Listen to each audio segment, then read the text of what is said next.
Yes. So good morning, everyone. Very good morning, sir. Dheeraj Sagar. Good morning, sir. So done with LODR. Anyone left? Anything? कुछ भी है? Any doubt? Any issue? LODR हो गया क्या? कि नहीं हुआ है तो पहले तो वो बता दो. बोलो फटाफट फटाफट जल्दी. बोलो बोलो बोलो. यस. LODR कब बोलो जल्दी. एक लेक्चर हुआ है, इतने दिन गैप होने के बाद भी तुम लोग एक ही लेक्चर किए हो सिद्धार्थ. क्यों भाई? और किस किस का नहीं हुआ? जल्दी जल्दी बताओ. बोलो फटाफट. आज रिवाइज करूँ कि नहीं करूँ फिर? सर कल करिए ना।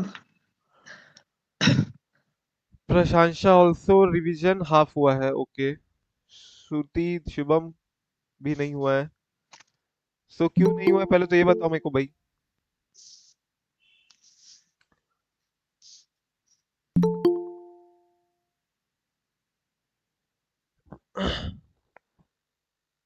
क्या किए हो 2 दिन? भाई मैंने दिया था. तो तुम लोग को इंश्योर करना है कि अगर अपना गैप भी हुआ है so you are completing the at least the homework part. ठीक है. तो सुबह सुबह तुम्हारा रूटीन तुम अपने हिसाब से वही रेगुलरली फॉलो करते रहो. You have to follow that routine only. So complete the LODR then. Half LODR. Audit committee तक तो हो गया ना. Let's revise at least audit committee then. Audit committee का एटलीस्ट रिवाइज कर लेंगे. फीवर है. ओके.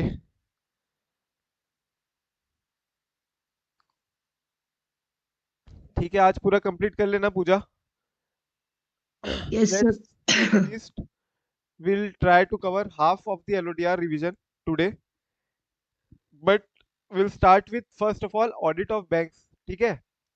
सो फ्रेश चैप्टर अपन स्टार्ट करते हैं audit of banks. Bank audit very very important chapter. मैं बता दूं तुम्हारा वेटेज है इसका around 5 marks every exam. Every exam at least 5 marks. और मेरे लिए पर्सनली बहुत इंपॉर्टेंट है chapter. Why I am saying personally I tell you because I know half of you will leave this chapter before exam. Half of you will leave this chapter day before exam, but मेरे लिए मैंने जैसे बताया मेरे personally important है. Maybe half of you will not feel so personally that important. Why? Because 5 number है अपने पास. और 5 नंबर के लिए करना बहुत कुछ है. 5 नंबर के लिए करना बहुत कुछ है. बट ये जो 5 नंबर है ना, this 5 marks are very very very certain for you to get. ठीक है. अगर पूरा अच्छे से चैप्टर कर लेते हो so 5 number no one can snatch it from you. ठीक है. So 5 marks is very very crucial as well, and at the same time it is not like only 5 marks and come. 10 10 marks की भी case study आई हुई है कुछ exam में. 10 number के सीधे एमसीक्यू या फिर 5 नंबर का एमसीक्यू और दो 5 नंबर का क्वेश्चन तुम्हारा 5 मार्क्स का.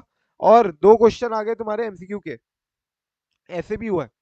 सो it is very important for you to assess कि बैंक ऑडिट ऑल्दो बहुत चैप्टर वास्ट है as such for if you consider कि 5 मार्क्स ऐसे जैसे अपन ने देखा था automated environment 6 to 7 marks weightage है करने को 6 पेज. है करने को 6 पेज. बट यहाँ पे ऑडिट ऑफ बैंक्स में अपन देखेंगे तो है अपने पास दुनिया करने के लिए. But again as I told कि एक बार कर लिए अच्छे से कर लिए सारे पॉइंट्स कवर करते हुए जाएंगे. अगर चाहो तो रिवाइज भी कर लो समराइज करते हुए रिवाइज करना. So that at the end of the day मतलब तुमको मैं नहीं चाह रहा हूँ कि लास्ट 1.5 डे में तुम इस चैप्टर को छोड़ो बिल्कुल भी. और तुम छोड़ दोगे अगर तुम प्रॉपरली रिवाइज या बार बार रिवाइज नहीं कर रहे हो या फिर तुम्हारे पास एक समराइज नोट्स नहीं है. ठीक है. So this is enough for summarization. This is already enough. तुम चाहो तो यहाँ पे ही बाजू में स्टार्ट समराइजिंग. यहाँ पे बाजू में you can make summarize notes as well. But खुद का अलग से एक बैंक ऑडिट पर्पस के लिए से बोल रहा हूँ. बैंक ऑडिट हो गया और इंश्योरेंस ऑडिट हो गया. ये तो बड़े बड़े चैप्टर है जिसमें generally students tend to leave. And as I told it's very very important for me. ठीक है. So consider that as important for you as well. Weightage wise मैंने बता दिया 5 से 6 7 नंबर का वेटेज है ही इसका. गारंटीड है. एंड चैप्टर भी उतना एज सच ट्रिकी नहीं है, स्ट्रेट फॉरवर्ड क्वेश्चन आएगा, स्ट्रेट फॉरवर्ड आंसर डालना है तुमको, straight forward question, straight forward answer. Just remember MCQ point of view से कि कई सारे पॉइंट्स एमसीक्यू के लिए भी इंपॉर्टेंट है, सो वो पॉइंट्स अपन को स्पेशली कंसीडर करना पड़ेगा। So will also learn the chapter based on how MCQ can be handle, so that वो सारे पॉइंट जो ट्रिकी छोटे छोटे मोटे पॉइंट्स है वो तो अपन को अच्छे से हो जाएंगे, और उसी बहाने वो पॉइंट अपन को थ्योरी आंसर 5 मार्क्स आंसर में भी याद समझ में आ जाए। तो सबसे पहले आ जाओ लीगल एंड रेगुलेटरी फ्रेमवर्क। अपन को करना क्या क्या मैं बता दूं, ये बैंक ऑडिट चैप्टर में अपन को करना है पूरा पूरा एज सच इंटरनल कंट्रोल्स से रिलेटेड सारे पॉइंट्स, कि क्या अपन को as a bank in the bank, as you know, as you are might be aware, inflow of money, right, flow of money बहुत ज्यादा रहेगा, and therefore particularly we might be required to consider what internal control related, everything related to internal controls. So internal controls अपन को specifically देखना है यहाँ पे कैसे internal audit, risk based internal audit कैसे होता है, अपन चैप्टर 3 में भी देखेंगे risk based internal audit, risk based internal audit how it is done, not risk based internal audit but risk based audit कैसे किया जाता है। जैसे तुम लोग अपना रिस्क असेस करते हो, like you do in exam as well, right, कि जहां पे ज्यादा वेटेज है उसको ज्यादा इंपॉर्टेंस दोगे, राइट, जहां पे ज्यादा वेटेज है उसको ज्यादा इंपॉर्टेंस दोगे, एंड जहां कम वेटेज है उसको छोड़ के जाओगे, kind of ABC analysis. Similarly RBA risk based audit भी वही है, जहां पे ज्यादा रिस्क है हम ऑडिट के जितने रिसोर्सेज है, हमारा मैन पावर हो गया या टाइम हो गया, everything will deploy to those matters where risk is more, and that is what is called as risk based audit। so ये सब कुछ कुछ छोटे छोटे बहुत सारे पॉइंट्स है इंटरनल कंट्रोल से रिलेटेड। देन अपन सारे बैलेंस शीट आइटम्स देखेंगे, balance sheet item and profit and loss item, क्या क्या बैलेंस शीट आइटम में एक एक चीजें नुआंसेस देखेंगे कि छोटी छोटी चीजें कैसे कैसे इंपॉर्टेंट है अपने ऑडिट के पर्पस के लिए, ऑडिट के टाइम के लिए तुम इसको कैसे चेक करोगे, एंड एडवांसेस को कैसे देखोगे। एडवांसेस के अंदर भी बहुत सारी चीजें हैं, पर्टिकुलरली तुमको ये दो चीज दिमाग में रखना है, ये दो वेरी वेरी इंपॉर्टेंट टॉपिक, एक तो एसएलआर रिक्वायरमेंट होगी तुम्हारी, एसएलआर रिक्वायरमेंट, और दूसरा हो गया जीएनपीए एनएनपीए, मतलब NPA requirement, non performing advances, और एक तुम्हारी एसएलआर रिक्वायरमेंट हो गई। ये दोनों ही टॉपिक काफी इंपॉर्टेंट है, generally institute tends to ask from this topics, this both this topics. SLR requirement तुम लोग को पता होगी, SLR, what is SLR in the case of banks, बोलो। Statutory liquidity ratio. Statutory liquidity ratio, ये तो फुल फॉर्म हो गया, but what do you mean bye SLR, बोलो।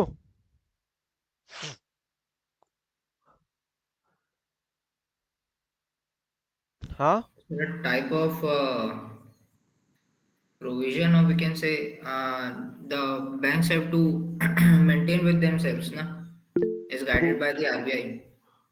या not provision but excess cash और लिक्विड सिक्योरिटीज और liquid money, ठीक है। So it could be in the form of cash, it could be in the form of gold and unencumbered securities.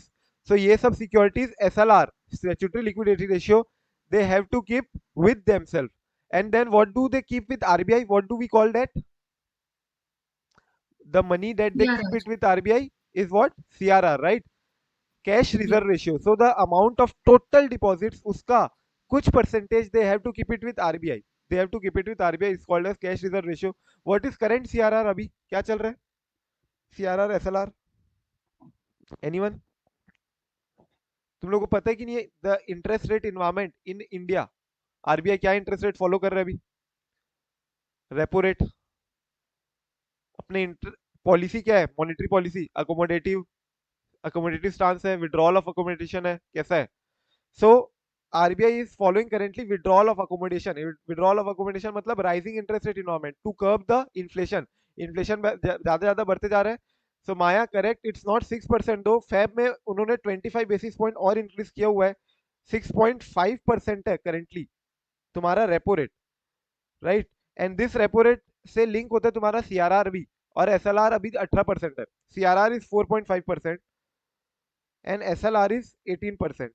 So that means what, 18% of total deposits as on day मेरे पास in the form of liquid investments होना चाहिए, in the form of liquid securities होनी चाहिए, right, and 4.5% of total deposits I have to keep it with RBI, और ये RBI के पास मैं अपने सिक्योरिटीज के रूप में रख सकता हूँ, बॉन्ड्स के रूप में रख सकता हूँ, ट्रेजरी बिल परचेज कर सकता हूँ उनके, या कुछ भी उनके पास अपना कैश अपना डिपॉजिट होना चाहिए, 4.5% of total deposit. So I was telling कि SLR और NPA particularly काफी important है, just remember this. And apart from that, we also have to cover related matters like internal control से related सारे balance sheet item and profit and loss item के एक एक item financial statement line item देखना पड़ेगा. So let's start with basic intro legal and regulatory framework. Question mark करते हुए चलना, क्वेश्चन मार्क करते हुए चलना मतलब ये मार्क करते हुए चलना कि अपन ने कितने कितने क्वेश्चन होते जा रहे हैं. ठीक है, जैसे अभी यहाँ पे 3 क्वेश्चन है, ऐसे अपन को 150-200 क्वेश्चन करने करीब करीब, समझ लो. तो यहाँ पे अभी अपन 3 क्वेश्चन कवर कर रहे हैं एक साथ. लीगल एंड रेगुलेटरी फ्रेमवर्क से रिलेटेड जो पॉइंट्स है उसको मैंने कंपाइल कर दिया. ऑल्दो ये वाला पॉइंट जो तुमको है ये मिलेगा एसएम में आफ्टरवर्ड्स, बीच में कहीं मिलेगा. Well when we will be studying reporting, जब रिपोर्टिंग पढ़ेंगे ना तो वहां पे तुमको ये वाला पॉइंट मिलेगा. But I have linked here only because साथ साथ में legal and regulatory framework wise relate हो जाएगा. तो लीगल एंड रेगुलेटरी फ्रेमवर्क में तुम लोग सोचो एक बार, कौन कौन से बैंक्स, कौन कौन से acts governs the banks, Indian banking operations को कौन कौन से बैंक्स गवर्न करेंगे, कौन कौन से बैंक्स गवर्न करेंगे. राइट, बैंकिंग रेगुलेशन एक्ट तुम लोग को पता ही होगा already. Banking regulation act 1949, this is the act which under which all the banks have to get themselves registered. तुम लोग ने कारो भी पढ़ा होगा अगर, तो कारो में दिया रहता है ना कि कारो की नॉन एप्लीकेबिलिटी. क्या बैंक्स को कारो एप्लीकेबल है? क्या बैंक्स को कारो एप्लीकेबल है everyone? No. No, right. Banks CARO not applicable. So वहां पे भी दिया रहता है कि नॉन एप्लीकेबिलिटी में entity established under section 5 of banking regulation act. तो तुमको अगर बैंक एज एन स्टैब्लिश होना है, बैंकिंग का लाइसेंस लेना है, तो तुमको ये एक्ट में अपने आप को सेक्शन 5 में रजिस्टर करवाना पड़ेगा, banking regulation act 1949. Similarly RBI के अंदर तो तुम्हारा आरबीआई रेगुलेटर हो गया. सो आरबीआई के जितने भी एक्ट है, रूल्स है, रेगुलेशन है, डायरेक्शन है, गाइडलाइंस है, ये सब तुम्हारे लिए बहुत बहुत इंपॉर्टेंट हो गए, तुमको गवर्न कर रहे हैं. तुम्हारा स्टेट बैंक ऑफ इंडिया का जो एक्ट है ये भी काफी इंपॉर्टेंट है because this act also deals with many of the regulations relating to public sector bank, PSB. फिर तुम्हारा रीजनल रूरल बैंक्स हो गए. ये पर्टिकुलरली छोटे बैंक्स होते हैं जो रीजनल एरिया में mostly public sector bank sponsor करती है. सो छोटे छोटे बैंक्स होते हैं बहुत सारे जो तुमको रूरल एरियाज में मिलेंगे. And these are regional banks and these are rural banks as well. छोटा ऑपरेशन होता है, कम ऑपरेशन होता है, generally sponsored by public sector bank. Sponsored by, when I am saying sponsored by means what? Sponsored by means what? Suppose I want you to do business in rural area, so I'll give you the money and you will do the business there. ठीक है. So that is how the banks work in case of RRBs. उनका बहुत सारे separate regulation, rules and regulation थे RRBs के. Similarly cooperative society, तुमको पता होगा कई सारे कोऑपरेटिव बैंक्स भी है. तुम लोग को पता होंगे कई सारे कोऑपरेटिव बैंक्स जो कई बार धोखा भी दे देते हैं, डिफॉल्ट भी मार चुके कई सारे कोऑपरेटिव बैंक्स. लाइक एग्जांपल जिला सहकारी केंद्रीय मर्यादित कोऑपरेटिव बैंक छत्तीसगढ़ में, जिला सहकारी केंद्रीय मर्यादित कोऑपरेटिव बैंक. तुम लोग को भी बहुत सारे कोऑपरेटिव बैंक पता ही होंगे. इसके अलावा आईटी एक्ट बोले तो बोलो भाई, पार्टिसिपेट करते जाओ. Information technology. Information technology act, right, 2000 दिया. इंफॉर्मेशन टेक्नोलॉजी एक्ट, पमला very very important, right, in the case of banks, particularly when so much of the money is inflowing and outflowing, right, day in and day out. Pamla gets very important. Even जैसे example दे तो when I registered for CFA with the institute CFAI USP, so I had two options. Either I could have paid with credit card or I could directly transfer the amount from bank of my bank to their bank, right? So for that matter we have to do what? Wire transfer बोलते हैं इसको. So wire transfer when we do, so particularly they gave us a checklist कि तुम्हारा ये with in तुम्हारा FEMA में जो regulation है ना अपनी करेंट अकाउंट ट्रांजेक्शन के लिए $2.5 लाख की, so we are following that within FEMA का जो करेंट अकाउंट ट्रांजेक्शन का रूल्स है उसी के अंदर ये पेमेंट हो रहा है. देन पमला के बहुत सारे चेकलिस्ट है. So whenever you do wire transfer they ensure कि पमला के चेकलिस्ट, फेमा के ये जितने पॉइंट्स है, because money is going from India to outside India, right. So they have to ensure कि कहीं भी कोई भी घपला घोटाला नहीं हो रहा है, कहीं ब्लैक मनी है एज सच, ब्लैक मनी और money as in. So they have to keep in mind कि पमला के regulations, FEMA के regulations, everything has been complied with by them and they have to ensure कि we are also complying with. So for that matter they give certain checklists, we have to tick everything and give our declaration कि हाँ ये सब जो हो रहा है within Pamela regulation, within FEMA regulation, within current account transaction $2.5 lakh के अंदर ही मैं कर रहा हूँ, ये सब everything I have to declare. So that is why it is very very important for the banks. All these act, Companies Act हो गया, सरफेसी एक्ट हो गया, पमला एक्ट हो गया. सरफेसी एक्ट क्यों इंपॉर्टेंट है? गवर्न कर रहे हैं बैंक्स को. सरफेसी एक्ट तुम लोगों को पता होगा ना. SARFAESI act, why do you think the SARFAESI act will govern the banks? बोलो भाई। फॉर रिकवरी ऑफ एनपीए रस recovery, so there might be a case जहां पे तुम्हारे एनपीए, तुम अपने एनपीएस को बेच रहे हो, किसको बेच रहे हो? रिकंस्ट्रक्शन कंपनीज को. So you might be there might be a case ki where you are selling all your NPS to reconstruction, or you might be purchasing the non-performing advances or other advances from reconstruction companies.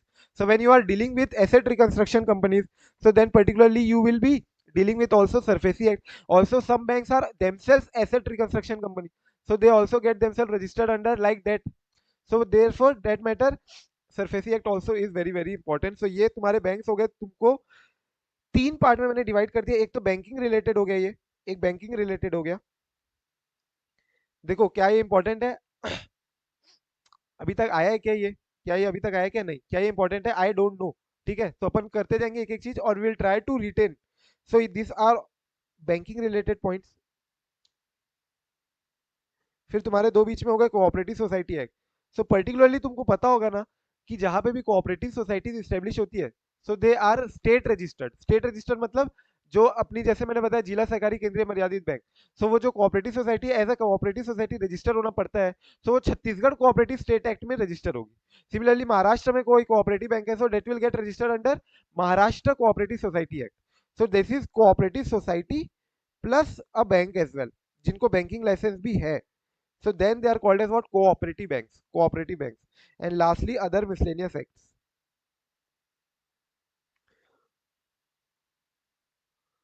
ठीक है. Let's now come to second point, which is very very important. कि statutory central audit के scope में क्या क्या रहेगा और मैं क्या क्या अपने रिपोर्ट में इंक्लूड करूंगा. Statutory central audit. Now first of all, do you know statutory central audit? You must have heard this. You might have heard this and you might be already knowing this. Statutory central audit. Whenever have you come across your bank audits? Bank audit जो आते हैं ना अप्रैल के month में, अप्रैल के month में bank audits आते हैं, right? So Pooja, statutory central audit is what? अच्छा मुझे सबसे पहले बताओ, बैंक ऑडिट गए होंगे अगर तुम लोग अप्रैल के मंथ में जब बैंक ऑडिट्स आते हैं. So have you gone for any private banks like ICICI, axis bank, HDFC bank? कोई गया है क्या? पहले तो ये बताओ, बैंक ऑडिट्स में जो अप्रैल के मंथ में आते हैं. मैं इंटरनल ऑडिट की बात नहीं कर रहा हूँ अभी. स्टैट्यूटरी ऑडिट्स जो आते हैं, स्टैट्यूटरी ऑडिट्स कोई तो गया होगा. बैंक ऑडिट्स कोई नहीं गए.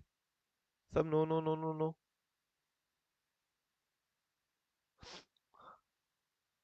Statutory audits, bank audits. So statutory audit जो आते हैं अपने, इन केस ऑफ बैंक्स, ये तुम लोग देखोगे अगर अप्रैल के मंथ में किसी से पूछोगे. So this generally come for like BOB, SBI, IOB. ठीक है, ये सारे बैंक्स के, PNB, Punjab and Sind bank, PSB, BOI bank of India, UCO bank. ये सारे कौन से बैंक्स हैं? क्या समझ में आ रहा है इसमें? कुछ लिंक समझ में आ रही common? Nationalise bank. Nationalise bank और what I'll say is public sector bank. क्या डिफरेंस है दोनों में? I'll just quickly tell you. No, yes Nikita, correct. Public sector banks. So public sector banks होते हैं एक, और एक होता है private banks. Private banks like अपने आईसीआईसीआई, एचडीएफसी, एक्सिस बैंक, ये सारे जो प्राइवेट बैंक्स हैं, राइट, आरबीएल बैंक. ये जो बैंक्स है, फेडरल बैंक, ये जो, they are not having their government share holding. UCO bank में जैसे तुम लोग देखोगे तो 95.39% is the shareholding of government. Similarly is the case with SBI, Bank of Baroda, Indian Overseas Bank, Punjab National Bank, Punjab and Sindh Bank, Bank of India. इसमें government की holding होगी, government की मेजर स्टेक होगा, government held by government, you can say this banks are held by government. And rest 5-10% जो है वो trade हो रहा है बस मार्केट में विद द रिटेल होल्डिंग. जो 5-10% है वही है रिटेल के पास, बाकी पूरा गवर्नमेंट के पास है. So this are world public sector bank. जो ये सेंट्रल स्टेच्यूटरी ऑडिट है, सेंट्रल स्टेच्यूटरी ऑडिट, ये होता है तुम्हारा पब्लिक सेक्टर बैंक्स का. ठीक है, पब्लिक सेक्टर बैंक्स का कैसे होता है central statutory audit? They have their branch audits as well. ठीक है, ब्रांचेस बहुत होंगे, तुमको एसबीआई के सारे ब्रांचेस मिलेंगे. जनरली सबको इतने सारे बैंक ऑडिट्स कैसे आते हैं? सबको ब्रांच ऑडिट्स आते हैं. Every CA gets what? Branch audits. वो सारे के सारे ब्रांच ऑडिट करते हैं. एंड देन ब्रांच ऑडिट्स की पूरी रिपोर्ट कंपाइल होती है हेड ऑफिस में. And then you finally you do what? SBI का सेंट्रल स्टैट्यूटरी ऑडिट. यहाँ पे अपन किसकी बात कर रहे हैं? Statutory central audit, right? तो स्टैट्यूटरी सेंट्रल ऑडिट मतलब वो जो पूरा कंबाइन होके, कंसाइल होके राइट, कंपाइल होके जो पूरा एक मेन ऑडिट होगी ना एसबीआई की, एचओ की, हेड ऑफिस की, that is called as what, statutory central audit. Statutory central audit, वो सेंट्रल है। एंड बाकी जो ब्रांचेस की होती है उसको अपन क्या बोलते हैं, statutory branch audit. So in this chapter, you can say in our CA finance syllabus, we are going to deal with this sort of audits, this sort of audits, ठीक है। अपने को ये प्राइवेट बैंक्स के जो audit है ना, private banks like ICICI, इनके डायरेक्ट ऑडिट होते हैं। इनके जो अकाउंट्स है वो भी मेंटेन होते हैं तुम्हारे हेड ऑफिस में ही। जबकि ये जो पब्लिक सेक्टर बैंक्स है, इनके जो अकाउंट्स है वो हर अपना अपना ब्रांच अपना अपना मेंटेन करता है कई बार। तो ब्रांचेस की अकाउंटिंग की ऑडिट अपन करते हैं अलग से, and then compile in with the central statutory auditor. लेकिन प्राइवेट बैंक के केस में क्या होता है, जनरली प्राइवेट बैंक की हेड ऑफिस में ही अकाउंट्स कंपाइल होते हैं, सारी चीजें वही बनती है हेड ऑफिस में ही, एंड हेड ऑफिस में ही ऑडिट होता है एज सच। वहां पे कोई branch audit you will not find branch audits, ठीक है। सो अपन को मैंने क्या बताया, ये डील करना है particularly in the case of our syllabus, you can से। अब आ जाओ तुमको एक बार, क्या क्या देखोगे अपन। तो तुमको बोलते हैं कि सेंट्रल स्टैट्यूटरी ऑडिट के केस में in addition to the main report you have to also follow the following below reports. ये नीचे के जो रिपोर्ट्स है ये भी देखना पड़ेगा। तो सबसे पहले बोलते हैं report on adequacy and OE of internal control over financial reporting. ये तो वेरी वेरी इंपॉर्टेंट है ही, in all the audits it is important. Internal control over financial reporting में तुमको ऑपरेटिंग इफेक्टिवनेस देखनी पड़ेगी कि whether your controls are operating effectively और not. In normal entity also we see this, so particularly in the case of banks this have to be reported. ये internal control और financial reporting की अपन companies act में भी तो reporting करते हैं। आईको FR का तुमको गाइडेंस नोट भी मिलेगा, 400 पेज का guidance note. This I read entire 400 pages bank audit के, सॉरी, इंटरनल कंट्रोल और फाइनेंशियल रिपोर्टिंग के ऊपर गाइडेंस नोट था। When I joined Larsen and Toubro in internal audit and internal control department, पहला assignment यही दिया था, पहले कि पूरा गाइडेंस नोट पढ़ो, गाइडेंस नोट पढ़ो पूरा का पूरा। उसमें पूरा दिया हुआ है कि फ्रीक्वेंसी के केस में तुमको कितना सैम्पलिंग करना चाहिए, सब everything you will find. Internal control से रिलेटेड क्या क्या तुम्हारे मैट्रिक्स होंगे, क्या क्या सैंपल्स मंगाने, कितने ऑर्डर में मंगाने, 500 अगर पॉइंट है तो 500 आइटम है तो कितने सैंपल मंगाने चाहिए, 1000 आइटम है तो कितने मंगाने चाहिए, पूरा पूरा गाइडेंस दिया हुआ है यहाँ पे इंटरनल कंट्रोल से related over financial reporting, how you will do the audit. Similarly, asset liability mismatch. ALM is what? Asset liability match. Asset liability match, you particularly in the case of banks, right? You might be aware कि banks का major source of funding क्या है। मैंने NBFC chapter में तुम लोग को बताया था, बैंक्स का major source of funding versus NBFC का मेजर सोर्स ऑफ फंडिंग में क्या डिफरेंस था। एक सोर्स ऑफ फंडिंग बोलो। Borrowing. Demand deposit. Borrowing particularly as said Sagar and also Dheeraj ने जो बोला डिपॉजिट्स। तो डिपॉजिट्स ये अपना मेन फॉर्म करते हैं, right. Deposits forms major part of funding in the case of bank. Generally you will find deposit तुम्हारा 80% ऑफ द फंडिंग, पूरा 80% तुम्हारा डिपॉजिट से रहता है बैंक्स के केस में। सो पर्टिकुलरली डिपॉजिट्स के अब में तुमको देखना पड़ेगा कि डिपॉजिट्स मेरे करंट डिपॉजिट है, करंट अकाउंट शॉर्ट से, करंट अकाउंट सेविंग अकाउंट है क्या, जिसको अपन क्या बोलते हैं प्यार से, कासा। कासा रेशियो कितना है। CASA ratio generally you will find in all the banks mostly it will fall to 45 to 50%, ठीक है। 50% is a good CASA ratio, you can say. UCO Bank का I know 35% है। I am covering right now in this month UCO Bank only, ठीक है। मैं UCO Bank पूरा पूरा cover कर रहा हूँ। Last month I covered Federal bank, Citi bank and तुम्हारा पीपल्स बैंक। सो बैंक्स के केस में पर्टिकुलरली आई नो कि कासा रेशियो कैसा है, क्यों कम है CASA ratio, why do you think it should be more. CASA means Pooja current account saving account, current account saving account. अपने डिपॉजिट 3 पार्ट में डिवाइड कर सकते हो तुम लोग, 3 पार्ट में डिवाइड कर सकते हो deposits. You can divide in 3 part, current account, saving account, और एक हो गया कितना मेरा, टर्म डिपॉजिट्स। अब टर्म डिपॉजिट्स मैं बोल रहा हूँ कि CASA ratio should be around 50%, 40 to 50%। This is good as compare to जिसका कासा रेशियो 40% है। लाइक एग्जांपल 35% है यूको बैंक का CASA ratio, and what I am saying कि 50% CASA ratio is good. 50% CASA means what, term deposits will be 50%। Out of total deposit your term deposit will be 50%। Why I am saying so, बोलो भाई। अलग point तुम counter भी कर सकते हो, this is also debatable कि नहीं कासा रेशियो कम भी रहेगा तो चलेगा, बट डेफिनेटली एक ideal ratio is 45 to 50% in the case of banks. बोलो जल्दी, क्या आ रहा है दिमाग में, कुछ भी आ रहा होगा कुछ भी बोलो, जो भी सोच रहे हो।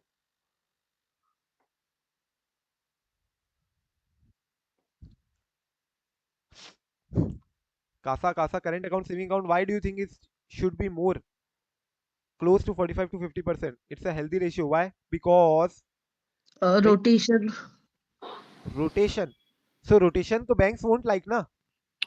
Low Correct, interest. Lakshmi? Low interest rate. You have to pay low interest rate. Your cost of funding reduces. तो तुम्हारा नेट इंटरेस्ट मार्जिन जो होता है, net interest margin, what do we call net interest margin, which we call it as NIM. तो निम होता है तुम्हारा इंटरेस्ट में जो तुम इनकम का जो परसेंटेज है, यील्ड्स इसको अपन बोलते हैं, यील्ड ऑन एडवांसेस. हम जो एडवांस लोन्स दे रहे हैं, लोन्स एंड एडवांसेस जो दे रहे हैं, उसके ऊपर हमको इंटरेस्ट कितना मिलेगा, रिटर्न माइनस इंटरेस्ट एक्सपेंडेड, जिसको अपन बोलते हैं cost of funding. Cost of funding, तो मेरा यील्ड कितना है और माइनस मेरी कॉस्ट ऑफ फंडिंग कितनी है, ये मेरा आता है नीम. तो मेरा cost of funding I want की कम हो, मेरा cost of funding I want की कम हो, राइट, सो दैट मेरा नीम ज्यादा हो. ये समझो ना, जीपी मार्जिन है तुम्हारा, gross profit margin. Gross profit margin you want it more, right. So current account saving account के केस में तुमको करेंट अकाउंट में तो इंटरेस्ट देना ही नहीं पड़ता. सेविंग अकाउंट में 3.5-4% देना पड़ता है इंटरेस्ट. टर्म डिपॉजिट में हो सकता है 7-7.5% देना पड़े. So your interest rate, therefore expenditure, interest expenditure reduces.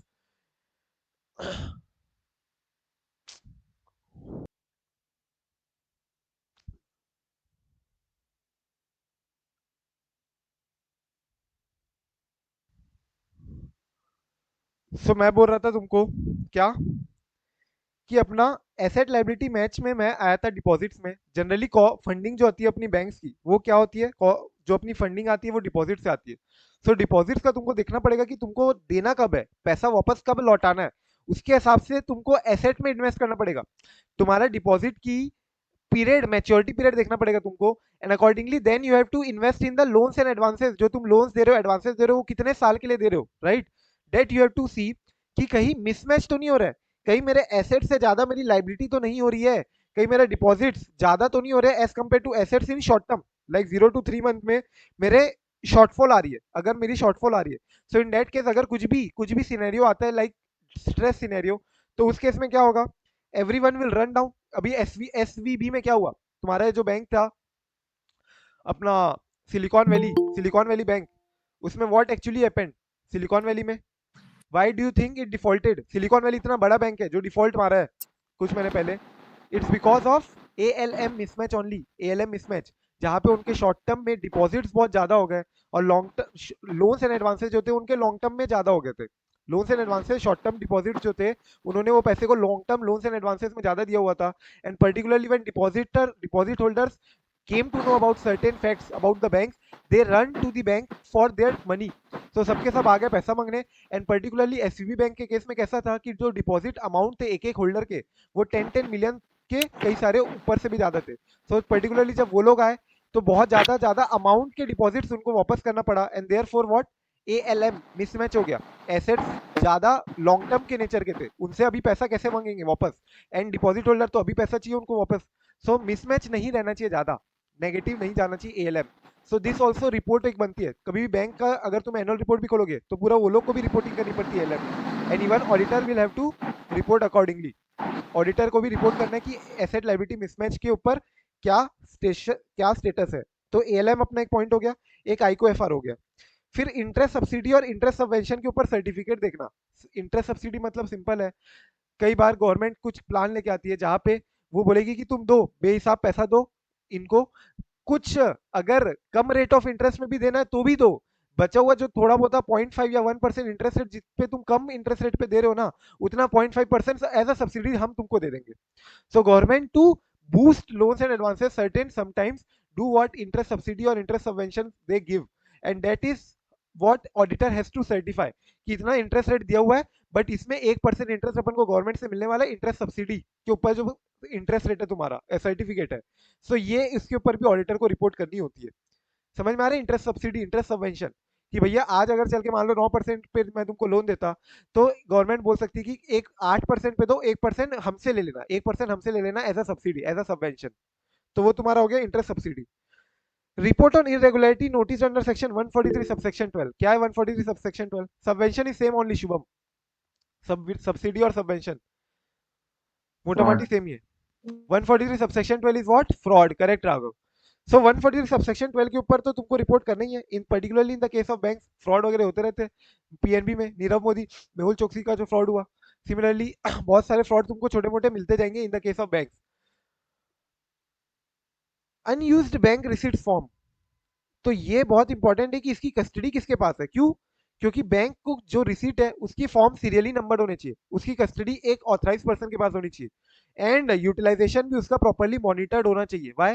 Because this particularly deal with money, और कोई भी रिसीट फॉर्म्स अगर मिस प्लेस हो जाता है या गेट मिसयूज, सो बैंक्स को लॉस हो सकता है।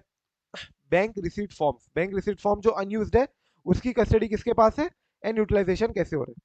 इसके बाद अपन ये पॉइंट्स से के बाद अब अपन एलएफएआर से रिलेटेड पॉइंट पढ़ेंगे। What do you mean by LFAR? कभी सुना होगा तुम लोगों ने LFAR, long form audit report. Long form audit report, correct Siddharth? क्या होता है ये लॉन्ग फॉर्म ऑडिट रिपोर्ट? हाँ, एक बोलो बोलो पर्टिकुलर बोलो। फॉर्मेट का ऑडिट रिपोर्ट होता है for banks. So for banks we see a form of audit report,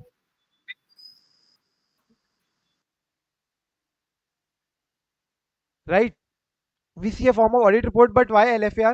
Because as you might be aware कि कारो एप्लीकेबल नहीं है बैंक को, राइट? कारो एप्लीकेबल नहीं है बैंक को, एंड कारो में कई सारे प्रूडेंशियल पॉइंट्स है, कई सारे प्रोप्राइटी पॉइंट्स है कि तुमने ऐसा किया तो क्यों किया, तुमने ये खर्चा किया तो क्या तुमको ये खर्चा करने की जरूरत थी क्या, राइट? ये कारो में कई सारे ऐसे पॉइंट्स मिलेंगे।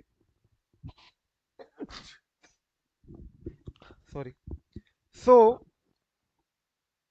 आई वाज सेइंग कि कारो तो एप्लीकेबल नहीं है, राइट? बट बैंक के केस में क्यों एप्लीकेबल नहीं? क्योंकि बैंक के केस में ऑलरेडी एलएफएआर एप्लीकेबल है, और एलएफएआर में ऑलरेडी ऑडिटर को बहुत सारे पॉइंट्स में रिपोर्ट करना पड़ता है, बहुत सारे पॉइंट्स में रिपोर्ट करना पड़ता है, विच इज ऑल्सो रिसेंबलिंग कारो के कुछ पॉइंट्स। कारो के कुछ पॉइंट्स ऑलरेडी यहाँ पे इंक्लूडेड ही रहते हैं एलएफएआर में। सो एलएफएआर इज व्हाट? की area of prudential and other guidelines, ठीक है? और उसमें ऑडिटर रिपोर्ट करता है, एक बहुत बड़ी रिपोर्ट बनती है इसकी, पेजेस की मोटी सी रिपोर्ट बनती है LFAR, long form audit report, and उसमें तुमको आईआरएसी नॉर्म्स पे भी रिपोर्टिंग करनी होती है। What do you mean by IRAC norms? IRAC norms, IRAC norms is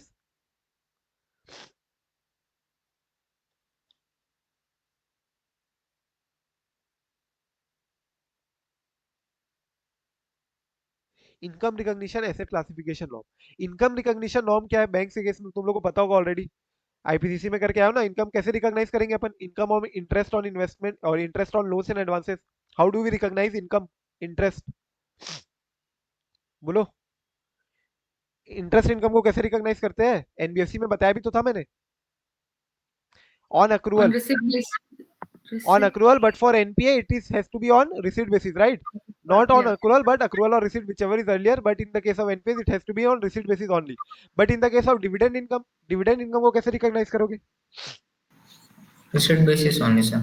receipt basis only, right? receipt basis में recognize करते हैं। एक exception है जो अपन देख लेंगे, बट ये हो गया तुम्हारे इनकम रिकॉग्निशन के नॉर्म। सिमिलरली एसेट क्लासिफिकेशन के भी नॉर्म्स अपन ने एसेट एनबीएफसी में जो देखा था, do you remember?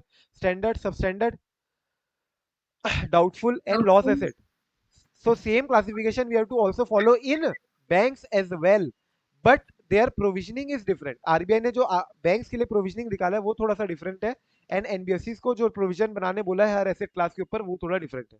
So RBI के regulation, direction, guidelines, everything is different for banks and different for NBFC. NBFC का टेस्ट है कल, ठीक है ना? एनबीएफसी का टेस्ट है कल एवरीवन, यहाँ मॉर्निंग में टेस्ट यहीं पे होगा 7 to 8, 7 to 8 everyone should come by 7 only, ठीक है? We'll start with the test first and then later we'll discuss the test here itself in the class. So pay particularly focus on NBSC के those points which I discussed are important, as well as focus on those points which has not yet been asked by ICAI but can be asked, ठीक है? मैं वहां से जरूर जरूर question set करूंगा। Properly revise करके आना। एनबीएससी छोटा सा चैप्टर है, ठीक है? 4 नंबर का आया तो आया, एंड देयरफॉर अभी से पहला चैप्टर है तो पहले चैप्टर के टेस्ट में तो एकदम फुल जोश होना चाहिए, ठीक है? So I don't want any mistake tomorrow, कोई मिस्टेक होनी नहीं चाहिए। मोर और लेस छोटा सा चैप्टर है, छोटे छोटे पॉइंट्स है, फटाफट से रिवाइज कर लेना, 1-2 घंटा लगेगा और कल बढ़िया से टेस्ट दे देना, ठीक है? इसके अलावा देखो, एसएलआर रिक्वायरमेंट के ऊपर अपन को रिपोर्टिंग करनी पड़ती है। एसएलआर रिक्वायरमेंट के ऊपर अपन को रिपोर्टिंग करनी पड़ती है कि भैया कि एसएलआर हर महीने के एक दिन अपन ऑडिटर उठाता है और वो चेक करता है हर महीने का एक दिन कि उस दिन क्या एसएलआर रिक्वायरमेंट मीट हुई है कि नहीं हुई है, और उसके ऊपर पूरी एक रिपोर्ट बनती है, ठीक है? SLR requirement as I told is how much 18% of deposits. तो ये तुम्हारा होना चाहिए खुद के पास in the form of liquid assets. इसके अलावा report on treasury operation of banks conducted as per RBI instruction. RBI instruction report on treasury operation of banks. And similarly ये वाला भी इंपॉर्टेंट है, own investment plus PMS account investment तुम्हारा total होना चाहिए। मतलब तुम्हारा जितना टोटल इन्वेस्टमेंट तुमने करके रखा है ना, जितना भी तुमने टोटल इन्वेस्टमेंट्स करके रखा हुआ है, उसमें तुमको बाइफरकेट करना पड़ता है। You can not merge both. Merge both मतलब तुम्हारे खुद के पैसे के कितने इन्वेस्टमेंट है, ओन इन्वेस्टमेंट, एंड तुम्हारा पोर्टफोलियो मैनेजमेंट सर्विस के रूप में कितना इन्वेस्टमेंट तुमने करके रखा है। मतलब खुद के पैसे, ओन इन्वेस्टमेंट मतलब ये जो पैसे है मेरे खुद के पैसे, from debt money how much I have invested, and ये ने बैंक के नाम पे, तुम समझ लो बैंक के नाम पे, बैंक के नाम पे, बैंक के नामे। And PMS is what, PMS is for clients, clients के नाम है, क्लाइंट्स के नाम है मींस व्हाट, पोर्टफोलियो तुम उनका मैनेज कर रहे हो, क्लेम क्लाइंट्स यू कैन से।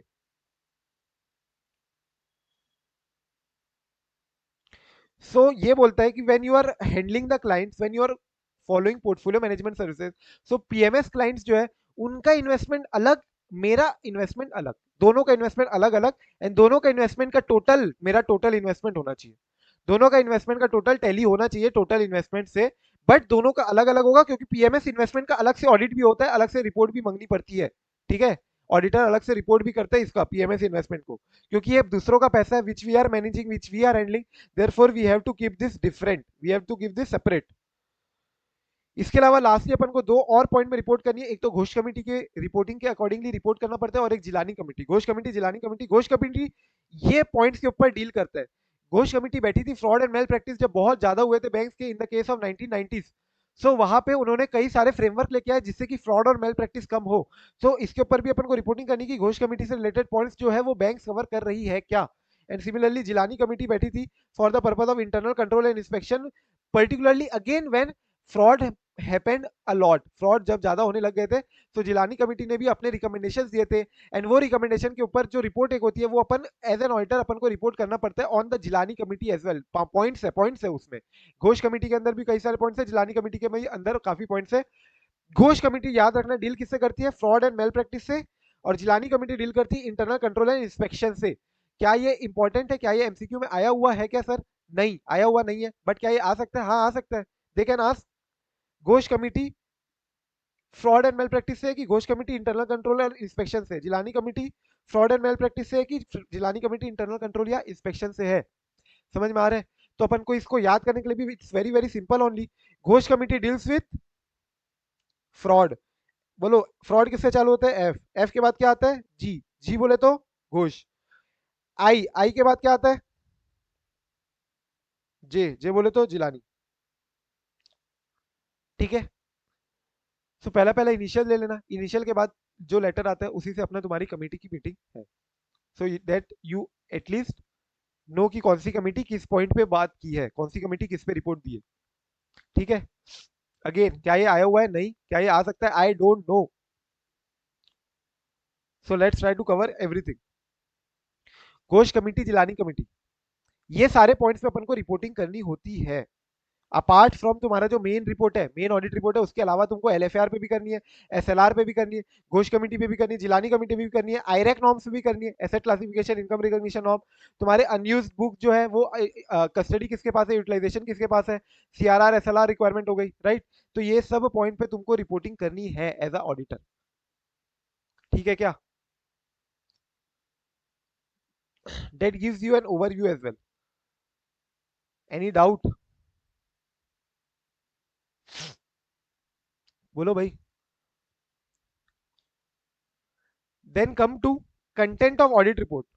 कंटेंट ऑफ ऑडिट रिपोर्ट में नथिंग, यू से कि बैलेंस शीट मेरे ट्रू एंड फेयर व्यू दे रहे कि नहीं दे रहे, income statement gives true and fair view और not, right. Similarly transaction which has happened in the bank, all the transaction each and every transaction should be authorized, right। It's a bank, not कोई छोटी मोटी time pass entity, bank है, पैसा किसका involve है, public का। PMS full form usually portfolio manage services, portfolio management services. Portfolio management services is banks, you can give money to the banks and they'll handle on account of you. So if they are having this sort of services, they are providing it to you, so then that is called as what, portfolio management services that they are providing. And since it's your money, right, not bank's money, therefore they have to keep that separately.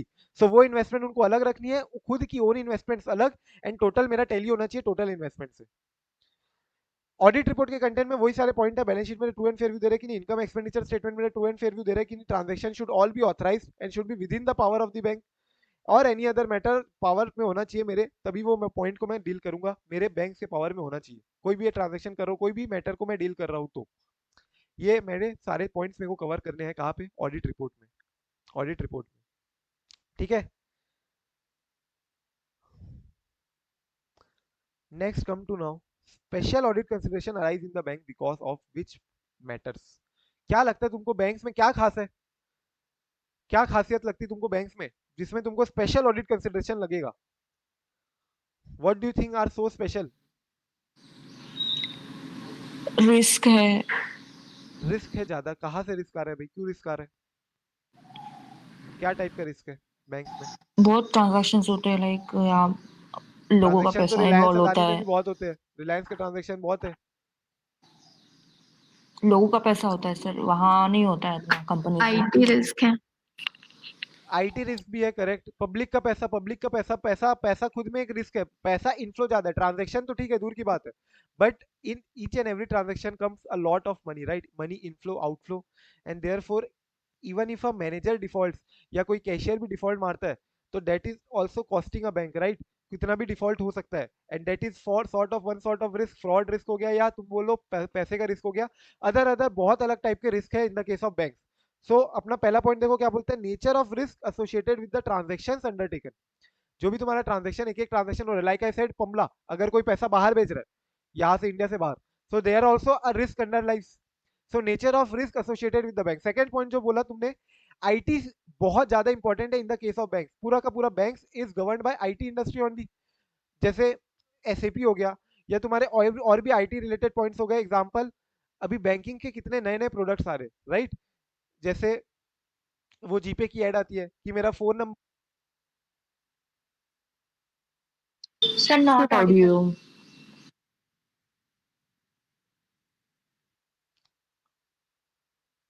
What I was saying कि IT क्यों important है banks के case में, IT important है in the sense कि नए नए products आते हैं बैंक्स के, राइट, जैसे कुछ 2-3 साल पहले अभी तक तुम डिपॉजिट कर पाते थे एटीएम जाके या बैंक जाके, similarly now you can deposit with iMobile app only, मैं ऐप के थ्रू डिपॉजिट कर सकते हो, you just go to the ATM, अपने ऐप में डालो और अपना डिपॉजिट कर दो पैसे।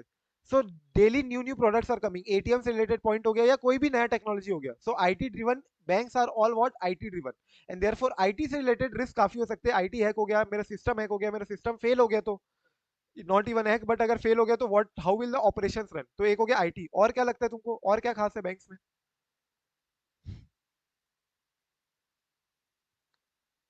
सोचो जल्दी, सोचोगे तो याद रहेगा, सोचोगे तो याद रहेगा। हाँ,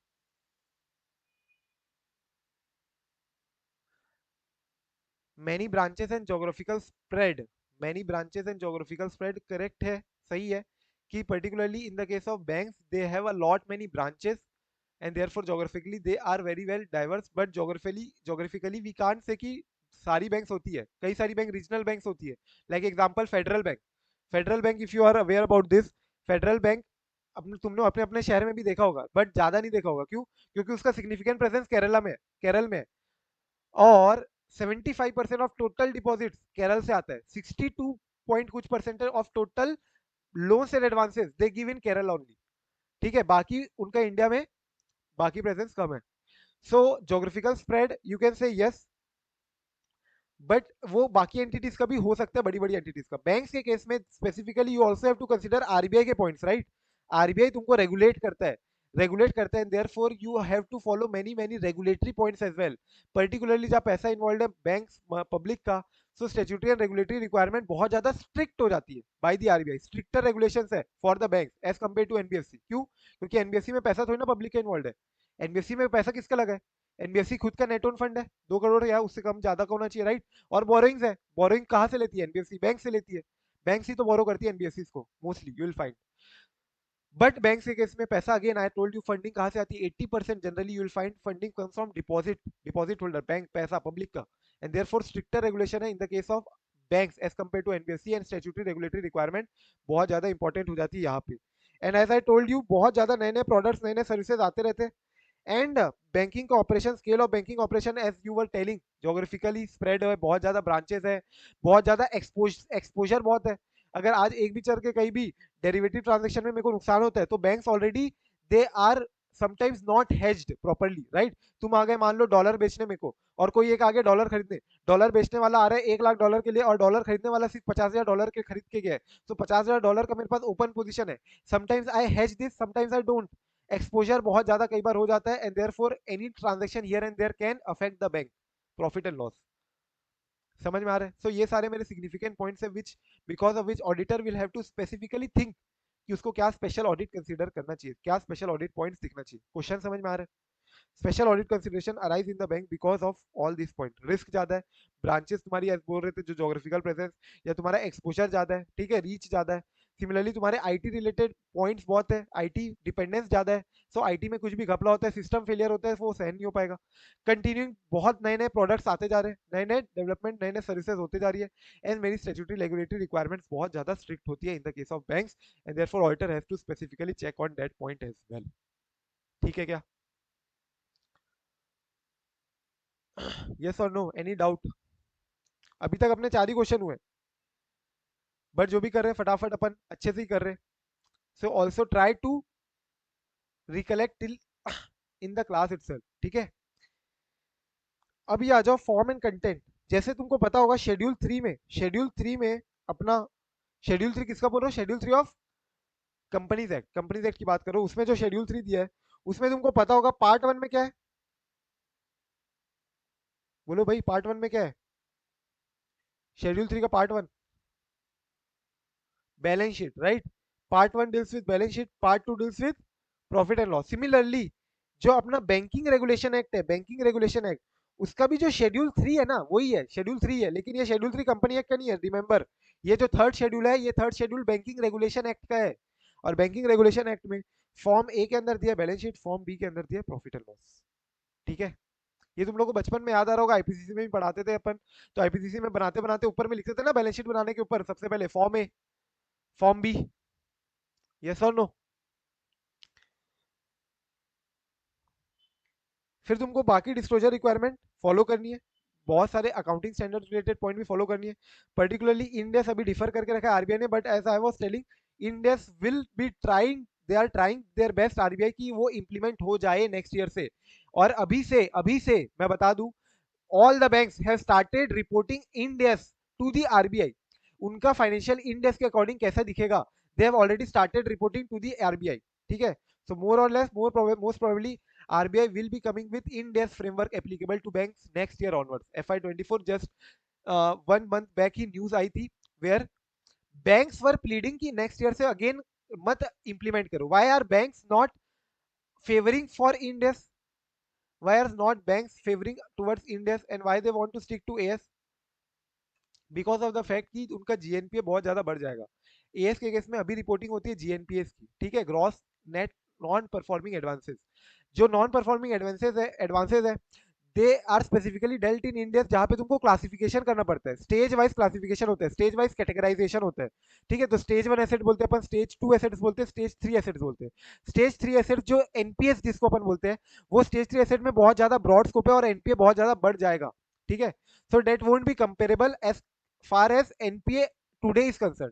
तो तुम स्टेज 3 को एनपीए से कंपेयर नहीं कर सकते, ठीक है। अपन भी अभी जो हम एनालिसिस कर रहा हूँ, इफ लाइक श्रीलंका ने अडॉप्ट कर चुका है इंडिया आईएफआरएस बैंकिंग, सो उनका stage 3 asset jumped twice, 2x हो गया है stage 3 asset.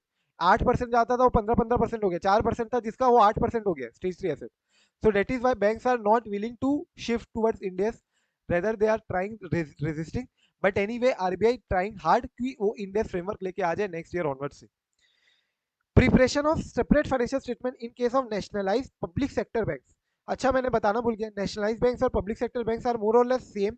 Nationalised banks are those banks which were nationalised in 1985 या 86 है, ठीक है। राजीव गांधी बोलता हूँ, इंदिरा गांधी ने नेशनलाइज किए थे मोस्टली बैंक्स को। नेशनलाइज करना मतलब they told government to take holding, banks में होल्डिंग लो बड़ी बड़ी, ठीक है। गवर्नमेंट ने होल्डिंग ली है, because of this nationalization that happened in back long back in 1980s. So वहां पे nationalization हुए, nationalized बैंक हुए, और similarly those banks now which were not nationalized till on that date, but again जिनके public shareholding in the sense government की shareholding है, government shareholding है, those are called as what? Public sector banks. Public sector banks are nothing but जिसमें government की holding है, government banks. सो separate financial statement जो बन रहे हैं तुम्हारे पब्लिक सेक्टर बैंक के, नेशनलाइज बैंक के, उसमें तुमको मैंने क्या बताया, वो हर ब्रांच में बनता है अलग अलग, और वो ब्रांच का कंसोलिडेशन होता है एचओ लेवल पे. ब्रांच के अकाउंट्स कहाँ पे बनेंगे? ब्रांचेस में. ब्रांच का कंसोलिडेशन कहाँ होगा? एचओ में. So that is what they are saying. तुमको कंसोलिडेशन में इन्वॉल्व होना पड़ सकता है, various branch accounts and verticals department wise. But however private banks example जैसे मैंने क्या बताया, एक्सिस बैंक हो गया प्राइवेट, फेडरल, आरबीएल बैंक, तुम्हारा एयू स्मॉल फाइनेंस बैंक, छोटे छोटे बैंक्स भी ले रहे हो, RBL bank, AU small finance bank, बड़े बड़े bank, HDFC bank, Axis bank, ICIC bank, ये सारे तुम्हारे क्या है, सेंट्रलाइज प्रोसेस फॉलो करते हैं, जहाँ पे कोई ब्रांच ऑडिट का रिक्वायरमेंट ही नहीं है. Just mark this important, no branch audit in the case of private bank. This I have already specifically emphasised and logically भी अपन ने समझ लिया है, so I don't think you should forget, but then also do mark this as important. No concept of mandatory branch audit, but mandatory branch audit mandatory है in the case of public sector bank. ठीक है ना? Nationalise और public sector bank के case में mandatory है branch audits, private bank के लिए जरूरी नहीं है. अभी तक कोई भी दुविधा, कोई भी दिक्कत, एनी टेंशन? बोलते जाओ फटाफट फटाफट. Till now we are on page 1 only. we'll be doing bank audit very comprehensively. I want you to revise just after the class and summarize. ठीक है, एक बार समराइज कर लेना जितना भी क्लास में किया है, 1 घंटा दे देना. ट्रस्ट मी, बहुत हेल्प होगी लास्ट डे में, बिकॉज आई नो कि 50% अभी भी मैं जानता हूँ तुम लोग में से 50% छोड़ के जाएगी bank audit chapter, because every exam I come across, sir bank audit छोड़ दे क्या? Every exam, just day before exam, not only the students but Telegram में भी जितने लोग हैं सबके सब start pinging, sir insurance audit छोड़ दे क्या, बैंक ऑडिट छोड़ दे क्या, टैक्स ऑडिट छोड़ दे क्या. ये 3 चैप्टर जनरली दे आस्क. ठीक है, या सर इंपॉर्टेंट टॉपिक्स बता दो. Important points I will tell as far as I am concern कि क्या मेरे को लग रहा है, but again I want all the points to be covered by you. ठीक है, अपन कब सब करेंगे, ठान के चलो. Just after the class try to summarise in your own page, एक छोटी समरी बना लो, सारे पॉइंट्स कवर कर लो, सो डेट वो समरी ही करके जाओगे तो भी हो जाए. ठीक है, और वो समरी जल्दी रिवाइज भी होगी. रिवाइज इसलिए छोड़ के जाते हैं लोग students, because they fail to revise the bank audit entirely. Revise अगर अपन कर पाए 1.5 घंटे में, 1.5 घंटे में, सो नथिंग लाइक इट. मेरा 2 घंटे का तो रिवीजन वीडियो है यूट्यूब में, 2 घंटे का revision video where I am explaining also. जब 2 घंटे में मैं एक्सप्लेन करते हुए रिवाइज करवा सकता हूँ, so definitely you can also revise in 1.5 hours. ठीक है, सो वो लेवल तक पहुंचना है अपन को. वो लेवल तक पहुंचेंगे कब? बार रिवाइज करेंगे, लिखोगे, समराइज कर लोगे तब. ठीक है, कुछ चैप्टर्स में मेहनत करनी है जहाँ पे वॉल्यूम ज्यादा है, but we don't want to leave.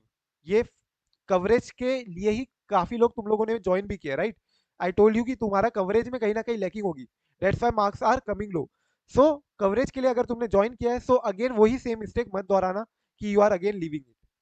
हो रहा है चैप्टर, रिवाइज करो, तुरंत समराइज कर लेना बड़े chapters. Audit of accounts and appointment of auditor.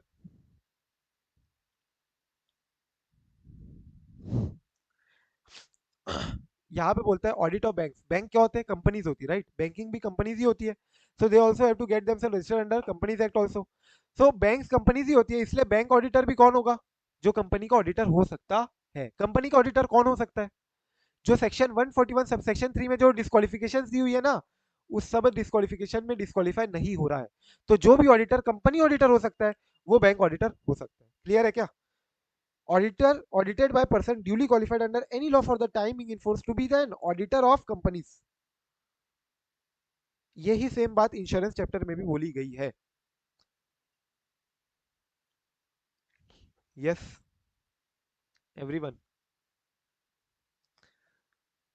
Most banks, especially public sector banks, nationalized banks, appoint 4 or more joint auditor as statutory central auditor. So मैंने क्या बताया अभी? Statutory central auditor versus statutory branch audit. क्या तुम लोगों ने कभी गए होंगे ब्रांच ऑडिट में यार, सुने होंगे, तो क्या तुमने कभी ये सुना है कि हम जा रहे हैं ब्रांच ऑडिट करने बैंक्स का, 2 दिन में करना है, और उसके साथ साथ हमारा एक और ऑडिटर भी है, जॉइंट ऑडिटर? क्या सुना है क्या? बोलो जल्दी. ब्रांच ऑडिट के केस में तुमने सुना है क्या कि हम ब्रांच ऑडिट करने जा रहे हैं अगर, और उसके साथ साथ हमारा जॉइंट ऑडिटर भी है साथ में? यस और नो? सुना है तो बताओ यस, नहीं सुना है तो नो बोलो। Right, no no no, everyone saying no only because statutory branch audit में तुम्हारा joint auditor is not applicable, joint audit नहीं होता है। ये बहुत बड़ा है, बड़ा स्टैट्यूटरी सेंट्रल ऑडिट तो बहुत बड़ा है ना, CSA, CSA is huge huge, and therefore generally you will find 4 से कम जॉइंट ऑडिटर्स नहीं होते, मतलब 4 से ज्यादा, 4 या 4 से ज्यादा जॉइंट ऑडिटर्स एक ऑडिट को, स्पेसिफिकली जो बड़े बड़े पब्लिक सेक्टर बैंक है लाइक एसबीआई, राइट, तुम्हारे बैंक ऑफ बड़ौदा हो गया, पंजाब नेशनल बैंक हो गए, ये सारे बैंक में तो यू विल फाइंड कि जॉइंट ऑडिटर्स होंगे ही होंगे, बहुत बड़ी बैंक है to cover by each auditor. So remember this, statutory branch audit में जॉइंट ऑडिट नहीं होता है। ये सब छोटे मोटे पॉइंट एमसीक्यू में आ सकते हैं, ठीक है। अभी आ जाओ अपॉइंटमेंट लेटर। एक बार अपॉइंटमेंट लेटर में सारे पॉइंट पढ़ लो और मुझे बताओ कौन कौन से पॉइंट यू फाइंड कि ये ऑलरेडी अपन को कहीं तो भी पढ़ा हुआ है, पर्टिकुलरली पुराने लास्ट बैच वाले धनलक्ष्मी तो बताओ, सागर, निकिता, ठीक है, सुनेश्वरन। कैसे पता चलेगा बैंक पीएसयू की नहीं? बैंक पीएसयू की नहीं, हमें बताया ना, पब्लिक सेक्टर बैंक अगर है तो दैट गवर्नमेंट की शेयर होल्डिंग होती है उसमें, लाइक यूको बैंक में 95.39% is held by government of India, तो वो पब्लिक सेक्टर बैंक हो गई। अगर गवर्नमेंट की होल्डिंग नहीं है तो वो प्राइवेट बैंक हो गए, like Axis bank, IDFC bank, IDFC first bank, RBL, AU small finance bank. AU small finance bank का मैंने तुमको स्टोरी बताई है कि नहीं? You should read the story about AU small finance bank. It was started by a person just like us only, chartered accountant था वो। Started with AU small finance bank, started with first of all NBFC, then converted into bank. Story पढ़ना बढ़िया, AU small finance bank की, राजस्थान से है वो, राजस्थान ज्यादा area तुमको मिलेगा, Rajasthan Haryana. National bank, I told Maya कि नेशनलाइज्ड हुआ था 1980s में बाय इंदिरा गांधी, नेशनलाइज्ड हुआ था बाय अ फ्रेमवर्क, नेशनलाइजेशन एक चला था उस समय, और नेशनलाइज हुआ था उस समय जहां पे इंदिरा गांधी ने बोला कि ये बैंक्स की शेयर होल्डिंग गवर्नमेंट ओन करेगी, अब से government will acquire this banks, and that was the nationalisation which was done in 1980s, ठीक है। As of now nationalise bank उतना इंपॉर्टेंट नहीं है, बट वो कैटेगराइजेशन है तब से, तो अभी भी है ही वो। Public sector banks you think are the banks which are important versus private banks, ठीक है क्या माया?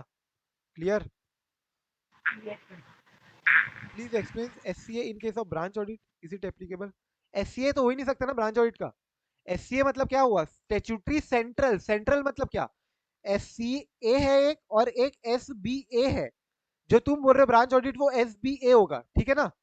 और स्टैट्यूटरी सेंट्रल ऑडिट मतलब जो पूरे हेड ऑफिस का एक जो पूरा कंपाइल हो जाएगा, सारे एसबीए जब जाके कंपाइल होंगे मेन मेन बैंक में, वो तुम्हारा होगा statutory central audit, statutory central audit, ठीक है। एक बार मुझे सारे पॉइंट्स पढ़ो फटाक से और बताओ कहां से तुमको ये लग रहे कौन से कॉमन पॉइंट्स हैं। सागर, धनलक्ष्मी, अर्नब, निकिता, एक बार बताओ जल्दी से रीड करके, तब तक मैं बारिश देख के आता हूँ।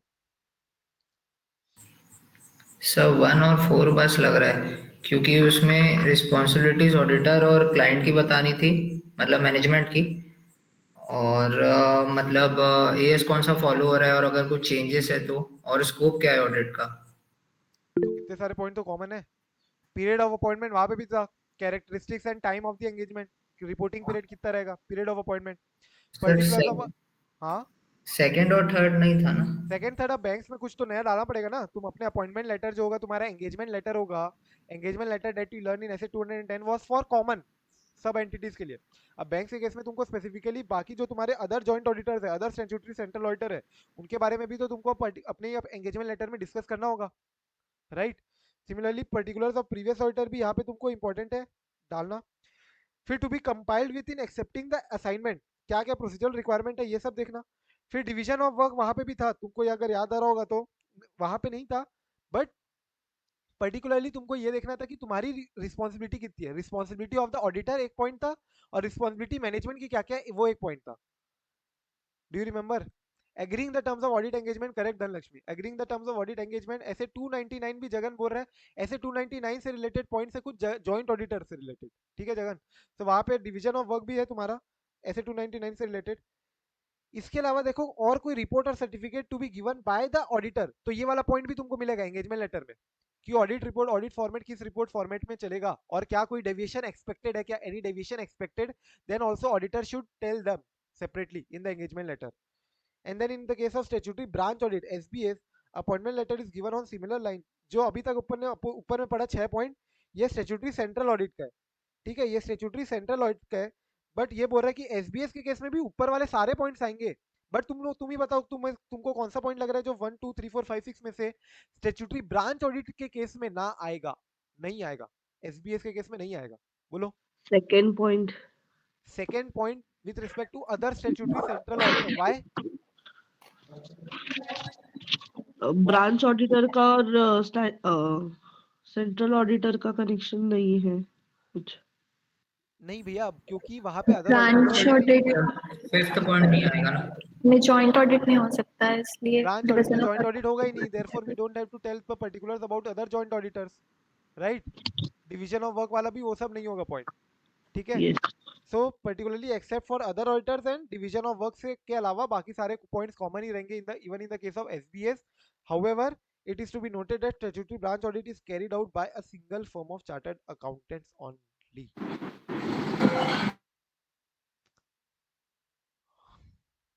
Joint auditor is same as statutory central auditor. Yes Dhanlakshmi, मैं तुम मान लो, तुम मैं निधि श्री और सुनेश्वरन जा रहे अगर ऑडिट करने, 4 जॉइंट ऑडिटर है अपन, so you are also statutory central auditor, I am also statutory central auditor, just our scope of work will be different.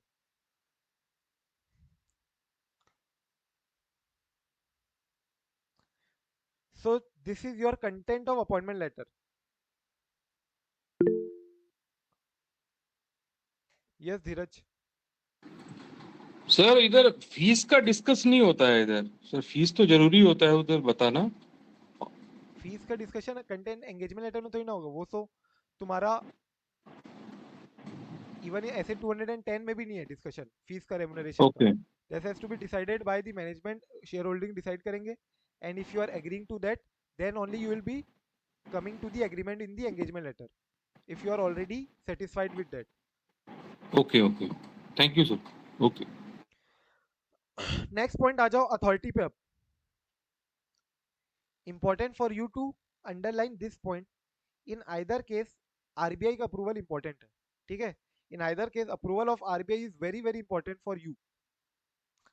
चाहे तुम नॉर्मल बैंकिंग कंपनी हो, चाहे तुम नेशनलाइज बैंक हो, चाहे तुम एसबीआई हो, चाहे तुम आरआरबी हो, regional rural bank, SBI, nationalized bank, normal banking bank, doesn't matter, you have to get first of all approval of RBI before appointment of the auditor.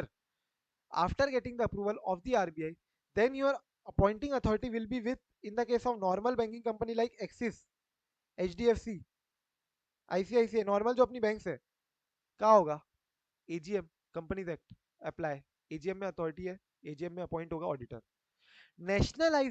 Nationalized banks are generally, I told you what, nationalized in 1980s, right, by Indira Gandhi, sorry again, Indira Gandhi, and therefore that is what, more or less public sector bank जिसमें government की share holding बहुत ज्यादा है, right, and therefore यहाँ पे you will find concerned bank खुद appoint करती है, more or less they are framed under their own act, and therefore acting through its board of directors they will appoint themselves with the approval of RBI.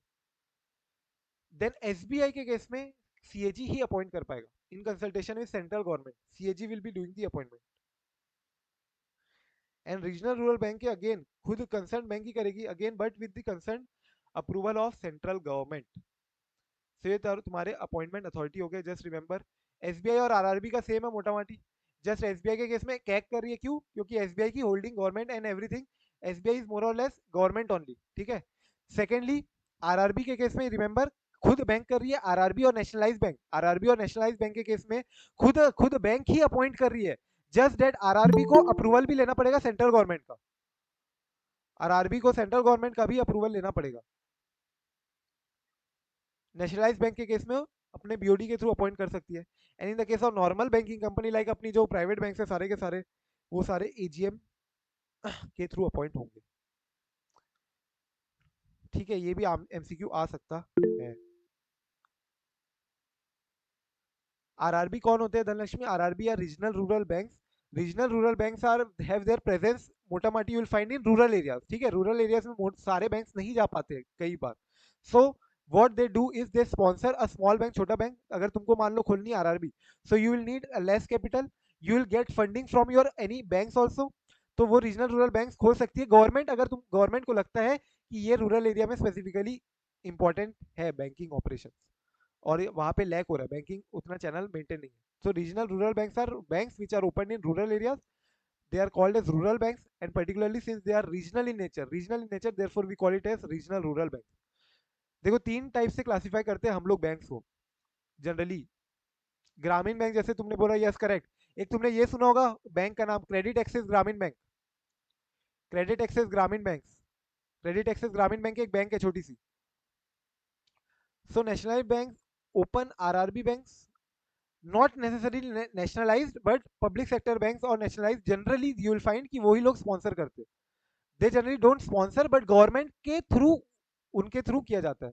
SBI is also nationalised bank, yes.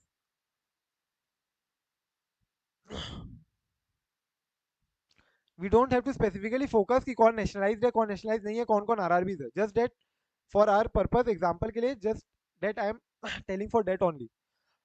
RRBs तुम्हारे जैसे एक example लिख सकते हो तुम, credit access Grameen bank, इसके बारे में पढ़ सकते हो, पढ़ना है तो। कौन स्पॉन्सर किया इसको, कौन कैसे कहाँ पे ऑपरेट करती है ये। आई वाज टेलिंग कि तीन बैंक्स हम लोग क्लासिफाई करते हैं in our analysis. One is called as local bank, then regional bank, और एक होती है नेशनल बैंक। ठीक है, नेशनल बैंक मतलब बड़ी बैंक हो गई, लाइक एसबीआई, बीओबी, ये सब पब्लिक सेक्टर बैंक और नेशनल बैंक भी है। But like HDFC, ICIC bank, ये भी हम नेशनल बैंक को क्लासिफाई करते हैं। क्यों? क्योंकि उसका प्रेजेंस पैन इंडिया बेसिस है। रीजनल बैंक में कौन कौन आ जाते हैं तुम्हारे, लाइक तुम ये ले लो पंजाब सिंध बैंक, जिसका प्रेजेंस जैसे जैसे मैं तुमको बता रहा था फेडरल बैंक, राइट, केरल में उसका प्रेजेंस ज्यादा है, साउथ में ज्यादा प्रेजेंस है, वो रीजनल हो गए। एंड वन मोर इज तुम्हारा लोकल बैंक। लोकल बैंक जो बहुत ही स्मॉल एरिया में ऑपरेट कर रहे हैं। ठीक है,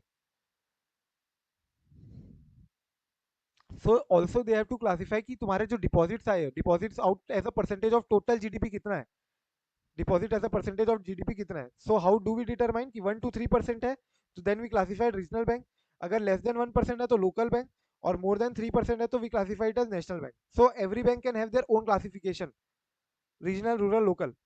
व्हाट आई वाज टेलिंग कि यहाँ पे तुमको आरबीआई का क्लासिफिकेशन देखना पड़ेगा कि वो क्या आरआरबी है, एसबीआई है, नेशनलाइज बैंक है कि नॉर्मल बैंकिंग कंपनी है। For the purpose of exam they will give it to you. ठीक है, एमसीक्यू के लिए। SBI is also nationalized bank, but it can appoint by BOD also, that you are saying correct, but no, because SBI has its own act। ठीक है, own act parliament खुद से है, and therefore जैसा act of parliament में established है SBI, whatever regulation they have for SBI as according to that act, SBI act, just like life insurance corporation है ना, तो वो भी LIC act होता है, LIC act के अंदर वो establish हुई है, LIC act 1956। Similarly SBI also is act of parliament के तहत SBI establish हुई है। So whatever law they have to abide by that।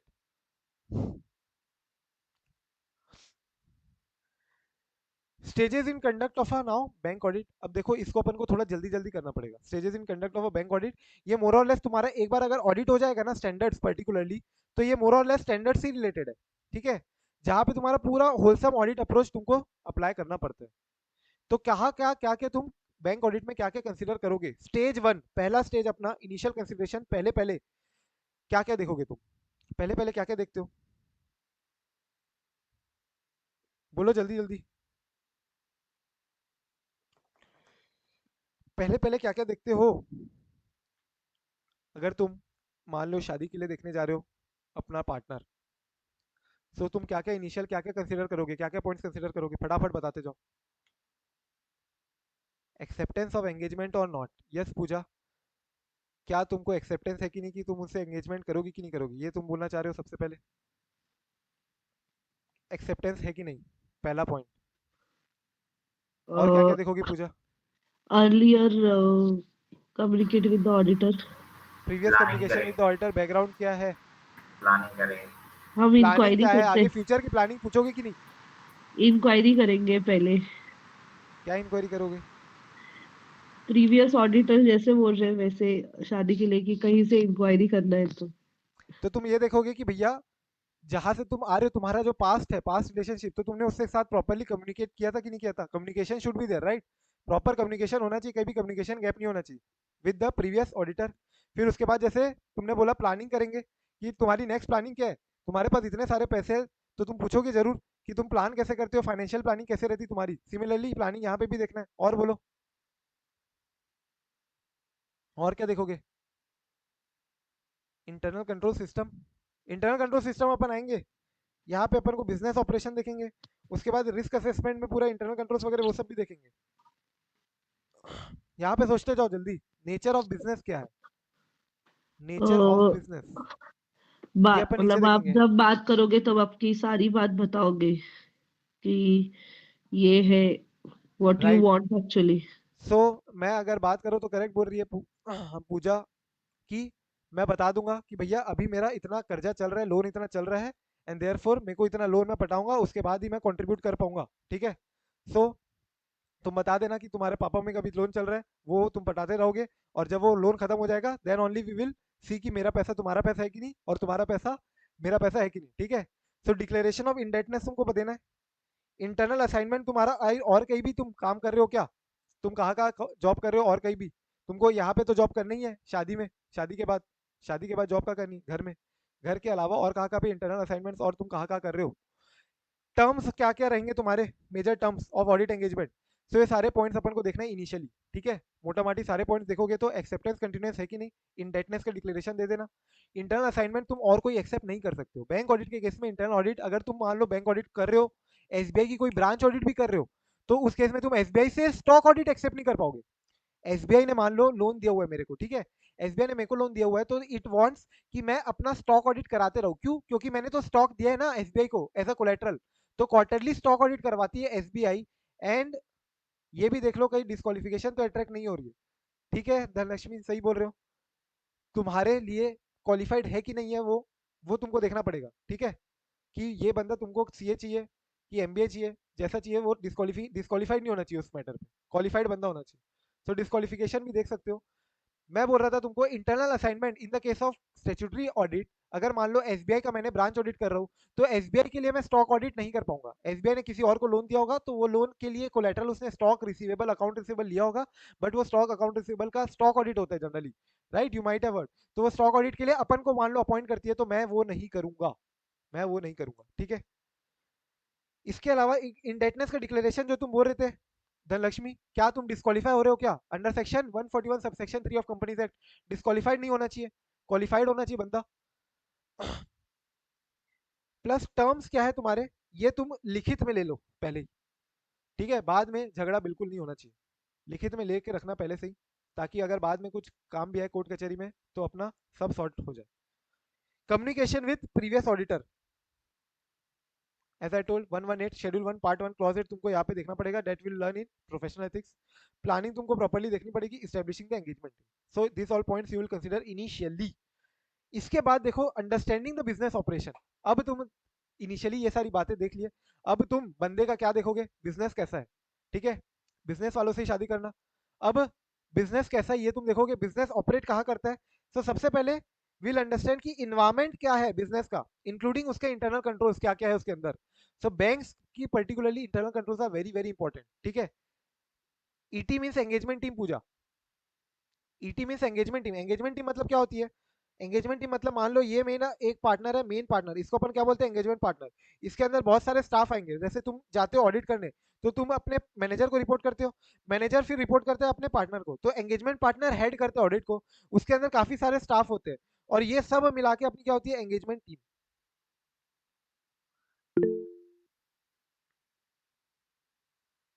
ठीक है? मैं बोल रहा था सबसे पहले बिजनेस देखोगे, बिजनेस का इन्वायरमेंट देखोगे, राइट? इंटरनल कंट्रोल देखोगे, कहीं भी कोई लूप होल तो नहीं है ना, इंटरनल कंट्रोल देखो, इन्वायरमेंट देखो बैंक्स का। देन बैंक का अकाउंटिंग प्रोसेस अंडरस्टैंड करो,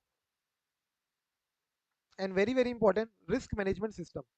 risk management system in a bank, इससे एक अलग क्वेश्चन आता है। ठीक है? 5 मार्क का या 4 मार्क का अलग क्वेश्चन आता है इससे। Risk management system in a bank क्या रिक्वायरमेंट है, risk management system in a bank की क्या रिक्वायरमेंट है। ठीक है? तो देखो यहाँ पे क्या क्या पॉइंट्स है अपने, मोटा मोटी वही सारे पॉइंट्स है। टीसीडब्ल्यूजी इन्वॉल्व है कि नहीं है, हर पॉइंट्स में, हर पॉलिसी में टीसीडब्ल्यूजी का अप्रूवल होता है कि नहीं, क्योंकि रिस्क मैनेज करना है। So particularly TCWG, board of directors, audit committee, ये सबका इन्वॉल्वमेंट बहुत बहुत जरूरी है। सेकेंडली, तुम रिस्क को आइडेंटिफाई कैसे करते हो? After identification how do you measure the risk, and after measurement how do you monitor the risk. Risk in banking identify कैसे करते हो, मेजर कैसे करते हो, रिपोर्ट मॉनिटर कैसे करते हो। देन तुम्हारी कंट्रोल एक्टिविटीज है, मॉनिटरिंग एक्टिविटीज है।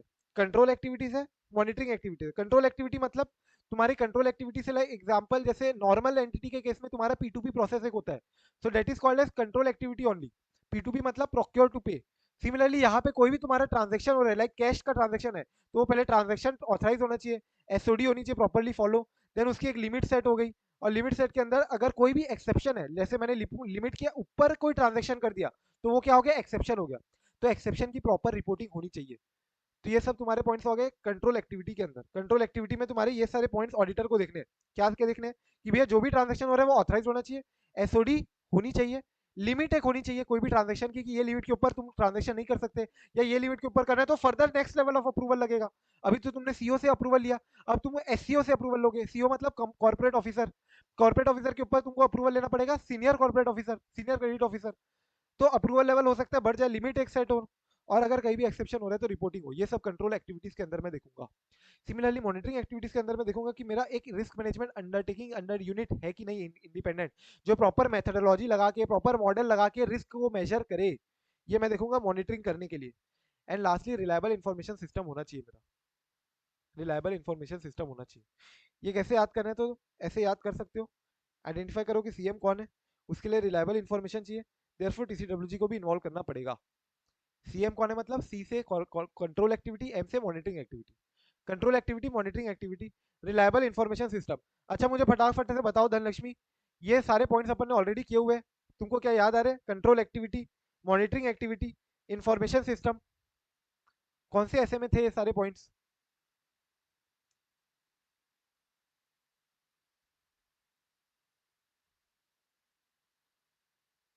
बोलो जल्दी। 315।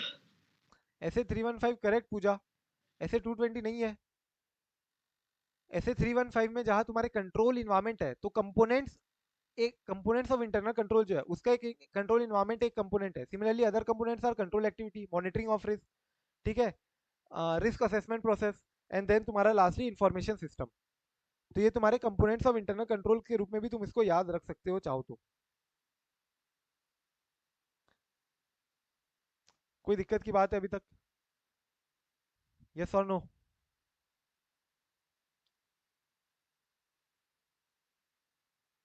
ठीक है,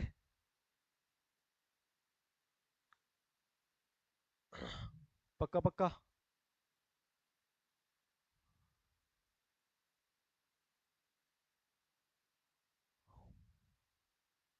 आगे बढ़े।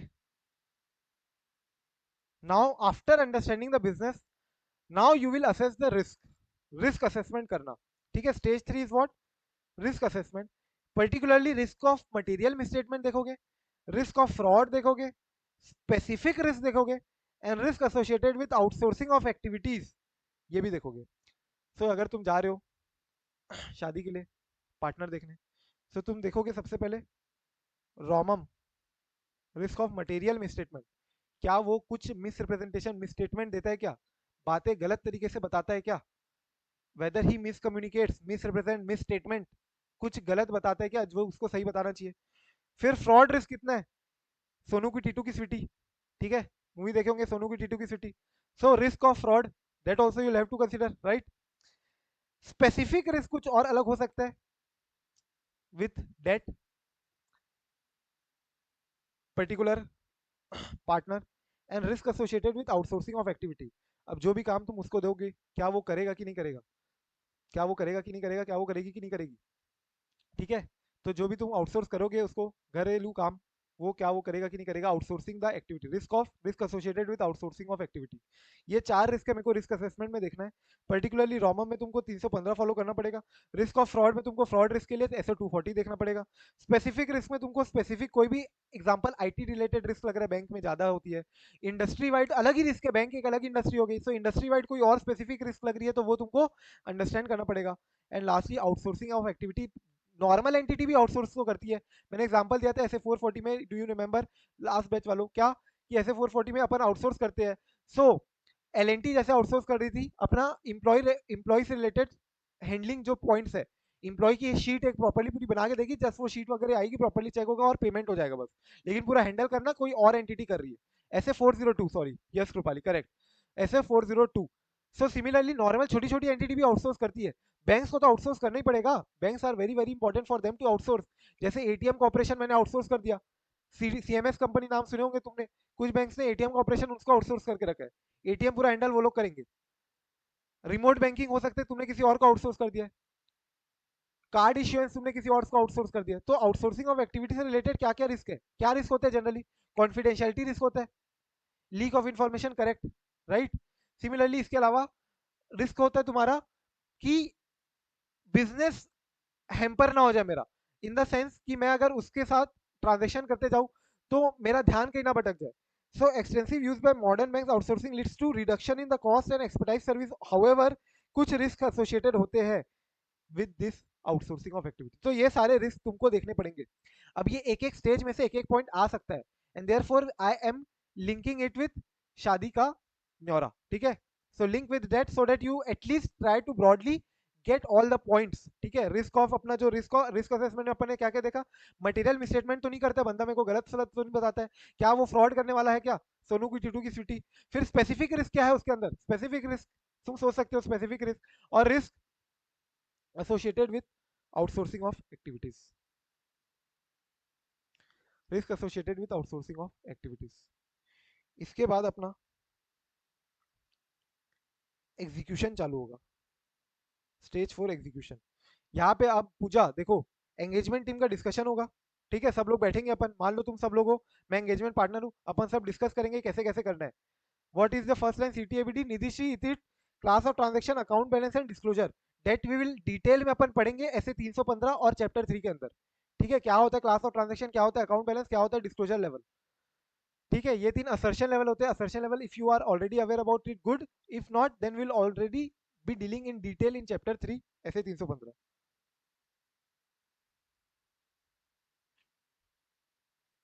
अभी आ जाओ स्टेज 4 एग्जीक्यूशन। एग्जीक्यूशन में अब अपन चालू करेंगे अपनी बातचीत करना, डिस्कस करेंगे और हल्ला बोलना है अपने को, ठीक है। एंगेजमेंट टीम डिस्कशन होगा to gain better understanding of the bank. Then अपन ने जो रिस्क यहाँ पे देखा ना इतने सारे रिस्क, तो क्या तुम रिस्क अगर तुमको आइडेंटिफाई होता है तो क्या तुम शादी के लिए मना कर देते हो, क्या तुम शादी के लिए मना कर दोगे क्या अगर रिस्क आइडेंटिफाई होता है, नहीं।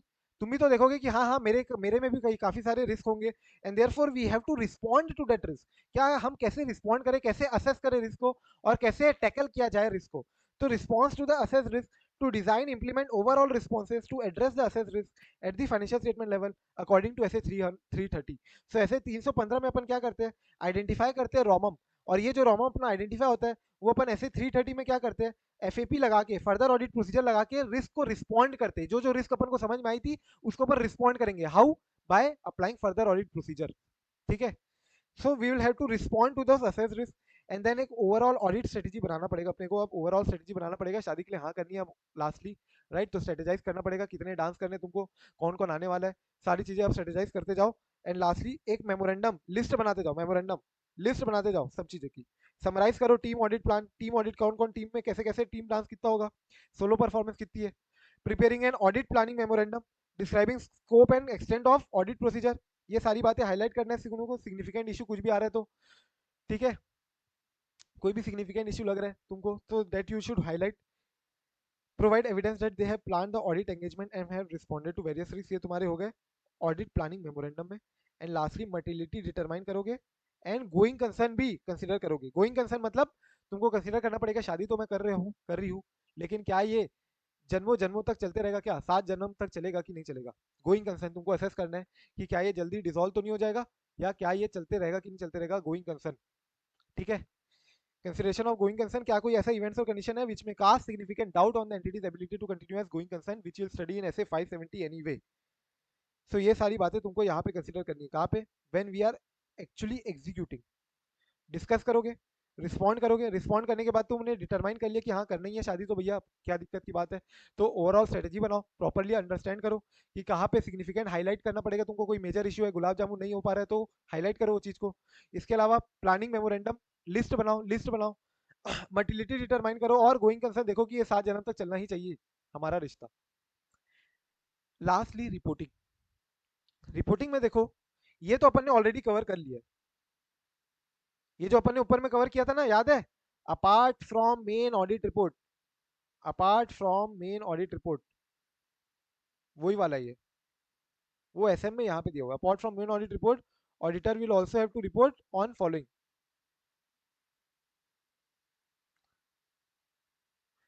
क्या कहते, याद है क्या? कोई बोलेगा क्या कहते?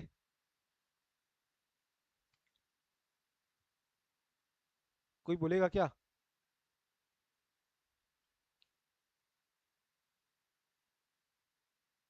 बोलो भाई। गुरुदेव नहीं आए क्या? फ्रॉड वाला sir, internal control, correct. SLR का 143 सबसेक्शन कंप्लायंस 12 एसएलआर के ऊपर रिपोर्टिंग करना। और और डिपॉजिट का कुछ है एलएफआर, एलएफएआर, करेक्ट, एलएफएआर, करेक्ट माया। इन्वेस्टमेंट सर, इन्वेस्टमेंट से क्या था? ओन इन्वेस्टमेंट और क्लाइंट की इन्वेस्टमेंट, पीएमएस। पीएमएस इन्वेस्टमेंट जो है मेरी पोर्टफोलियो मैनेजमेंट सर्विसेज वाली, और ओन इन्वेस्टमेंट वो अलग है, अलग है। एसएलआर, करेक्ट माया। और बोलो माया। 143 सबसेक्शन 12 भी करेक्ट है माया। और बोलो श्रुति, कुछ बोल रहे हो तुम? आईको एफआर की आईको एफआर बैंक के ऊपर रिसिप्ट, रिपोर्टिंग। हाँ, unused receipt, bank unused receipt receipt जो बैंक की है, that has to be seen की कस्टडी किसके पास है, राइट? एंड यूटिलाइजेशन कैसे हो रहा है उसका। And committee reports like Ghosh committee, Ghosh Jilani committee, committee, Jilani committee. मुझे बता, फ्रॉड से रिलेटेड कौन सी कमेटी थी? घोष की जिलानी? Jilani, Ghosh sorry Ghosh Ghosh Ghosh Ghosh, correct. जिलानी थी किससे related? Internal internal and control, inspection. Right, and inspection से रिलेटेड। अभी आ जाओ स्ट्रेस टेस्टिंग रिपोर्टिंग। सर तो वो देखो, इन्वेस्टमेंट का रिपोर्ट नहीं होगा क्या? इन्वेस्टमेंट का रिपोर्ट क्या हुआ?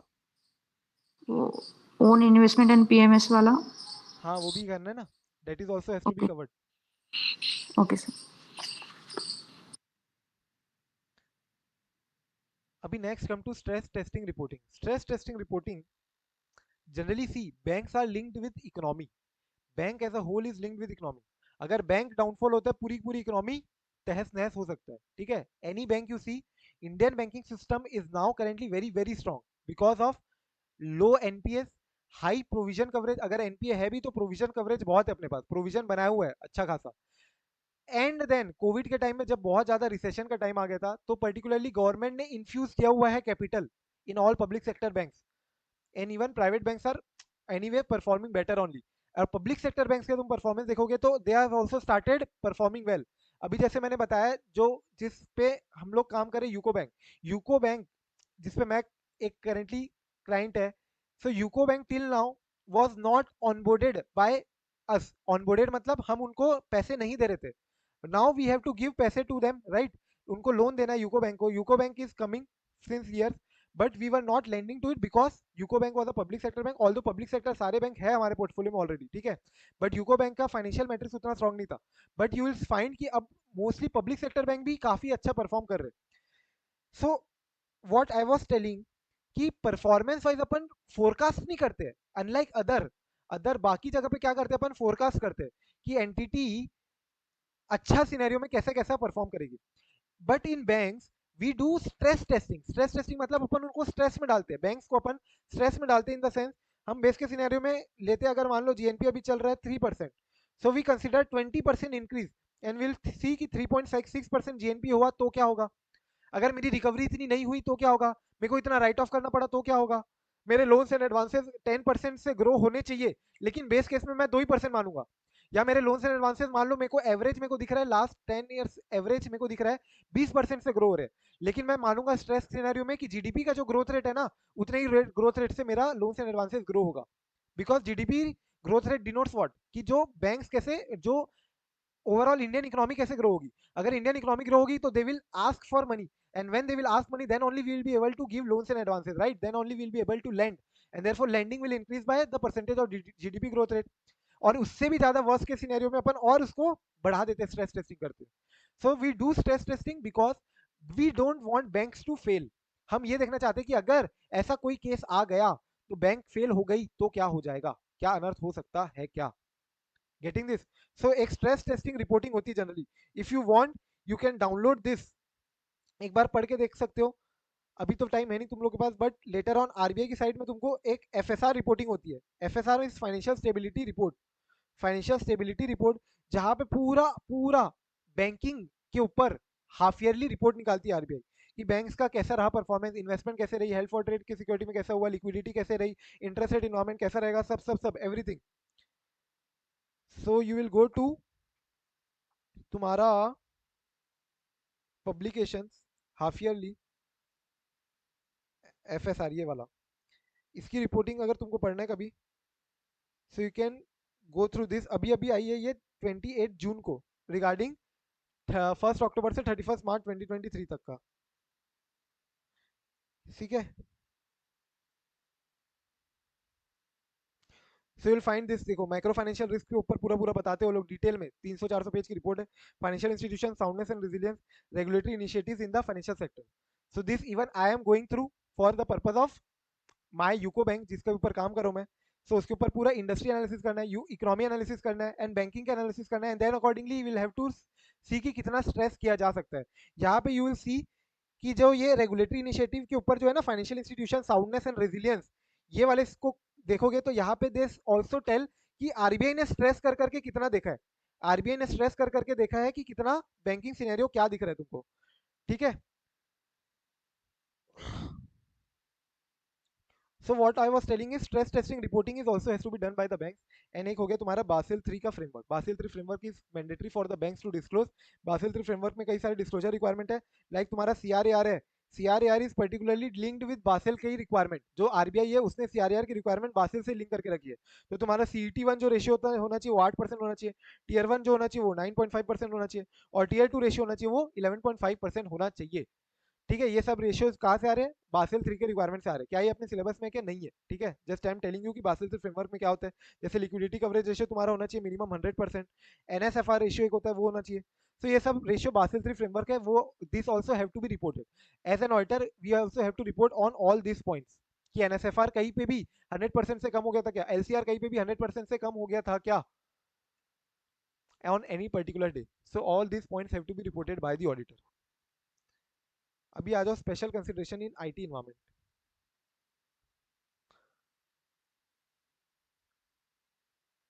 See, we are discussing in detail, it might take some time, but we need to ensure कि थोड़ा retain भी रहे स्टॉक, ठीक है। if I just go and teach everything as is, तो फिर वो again it will come on to you as a burden to retain all this. With this everything as an example and all, you will try to at least link it। Reporting में at least कुछ तो याद आएगा, Basil 3 के framework के ऊपर reporting करनी है। फिर वो स्ट्रेस टेस्टिंग के ऊपर इतना डिस्कशन किए थे, आरबीआई के रिपोर्ट खोले थे, तो स्ट्रेस भी करना पड़ता है बैंक्स को, because it is linked with economy. और अगर बैंक्स फेल होती तो बड़ा बड़ा नुकसान हो सकता है। लाइक एसवीबी जो बैंक है, एसवीबी बैंक जब फेल हुई उसके बाद तुम लोग को पता होगा, इवन बड़ी बड़ी बैंक जो है, बैंक ऑफ न्यूयॉर्क, बोना, bank of New York, bank of America, ठीक है, सिटी बैंक, ये सब के ऊपर रिस्पॉन्सिबिलिटी आ गई थी एडेड कि how are they now gonna tackle, because America में रिसेशन आ गया था एक प्रकार से, और SVB bank defaulted, major bank, बड़ी बैंक एक है, डिफॉल्ट कर दी, राइट। सो ये बैंक डिफॉल्ट करना एक बड़ी कंसर्न हो जाती है इकोनॉमी के लिए। कितना भी बड़ा फ्रॉड हो जाए, you won't find the banks to default in India particularly, you haven't seen that case, एक दो बैंक को छोड़ के। एनबीएफसी दे डिफॉल्ट, एनबीएफसी जैसे तुमने सुना होगा, आईएलएफएस और कई सारे। अभी आ जाओ special consideration in IT environment. Till now any doubt?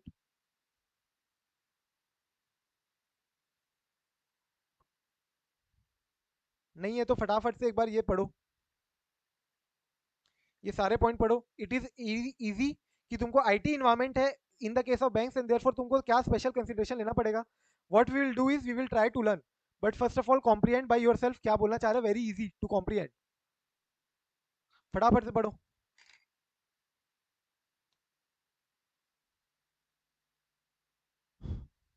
ठीक है क्या? रीड कर लियो.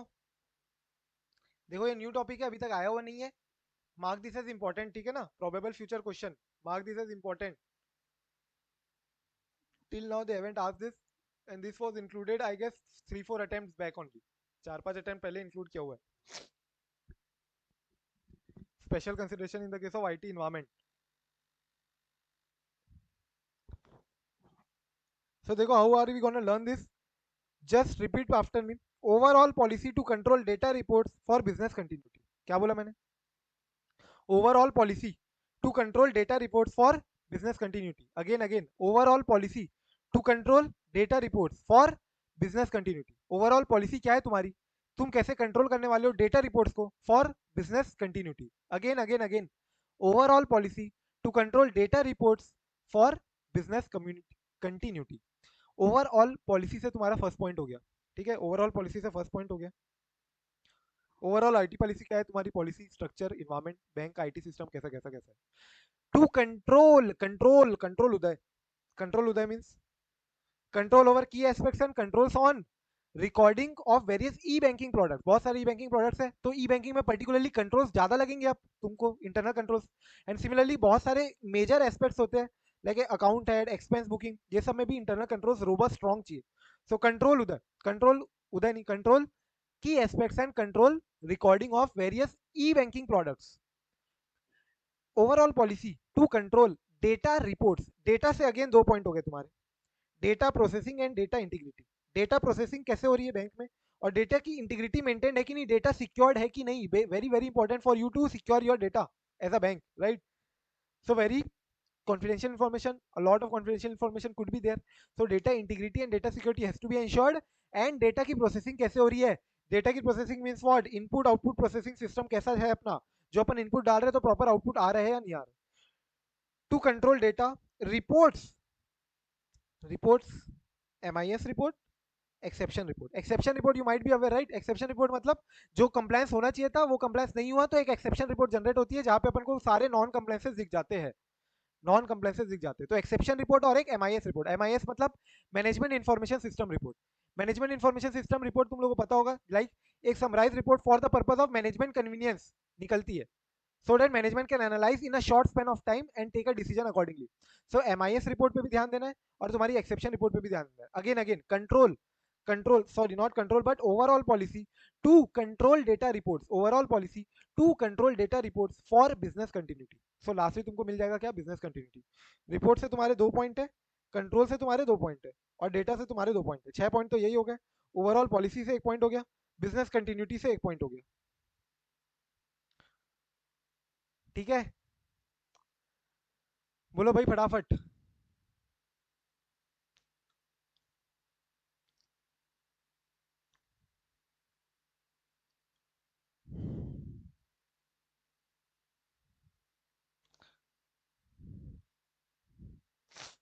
लास्ट टॉपिक अपन ये वाला भी करते हैं. Mark this also is important. 5 mark question. This has already been asked. एक बार आ चुका है क्वेश्चन 5 मार्क के लिए. ठीक है, की security control aspects that an auditor needs to address जब वो कंप्यूटराइज बैंक में ऑडिट कर रहा है.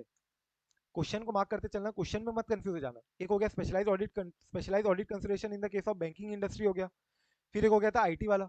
ठीक है, एक हो गया वापस से कंप्यूटराइज बैंकिंग के लिए क्या कंट्रोल एस्पेक्ट्स देखने तुमको, particularly security control aspects.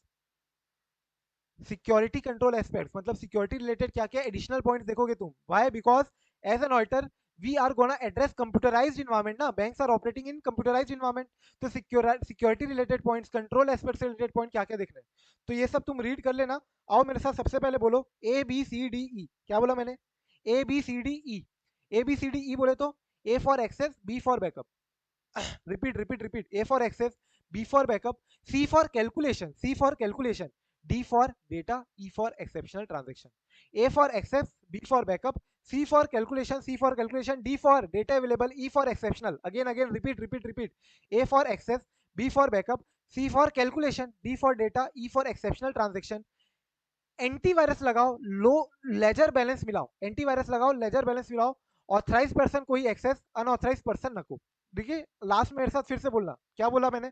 Authorise person को ही एक्सेस, अनऑथराइज पर्सन नको, एंटीवायरस लगाओ और लेजर बैलेंस मिलाओ, एंटीवायरस लगाओ, एंटीवायरस लगाओ, लेजर बैलेंस मिलाओ। यहां से अपने सारे पॉइंट्स हो जाते हैं। देखो एक बार एक्सेस से मैंने वो क्या बोला, कंप्यूटराइज्ड आईटी इन्वायरमेंट में तुमको ये देखना पड़ेगा कि सिक्योरिटी में एक्सेस किसके पास है, किस किस के पास एक्सेस है, किस किस के पास एक्सेस नहीं है, किस किस के पास एक्सेस है, किस किस के पास एक्सेस नहीं है, किस किस के पास एक्सेस होना चाहिए, ऑथराइजेशन किस किस को है। पहला पॉइंट वो एक्सेस। बी में कंप्यूटराइज्ड इन्वायरमेंट है तो पर्टिकुलरली बैकअप बहुत बहुत इंपॉर्टेंट है, पर्टिकुलरली फायर प्रूफ कैबिनेट होना चाहिए। सी से कैलकुलेशन तुमको देखना पड़ेगा कि भैया मैनुअल कैलकुलेशन तो नहीं है, बैंक चार्जेस तुम बता रहे हो 1% की जगह 0.1% ही बैंक चार्जेस हो रहे हैं।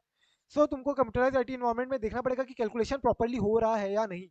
डी में तुम्हारा जो डेटा अवेलेबल है प्रोसेसिंग के लिए वो एक्यूरेट होना चाहिए, क्योंकि ये कंप्यूटराइज्ड इन्वायरमेंट है, तुम इनपुट ही गलत डालोगे तो आउटपुट तो गलत ही आएगा ना। तो इनपुट जो तुम डाल रहे हो डेटा वो एक्यूरेट होना चाहिए, वो ऑथराइज होना चाहिए, वो कंप्लीट होना चाहिए।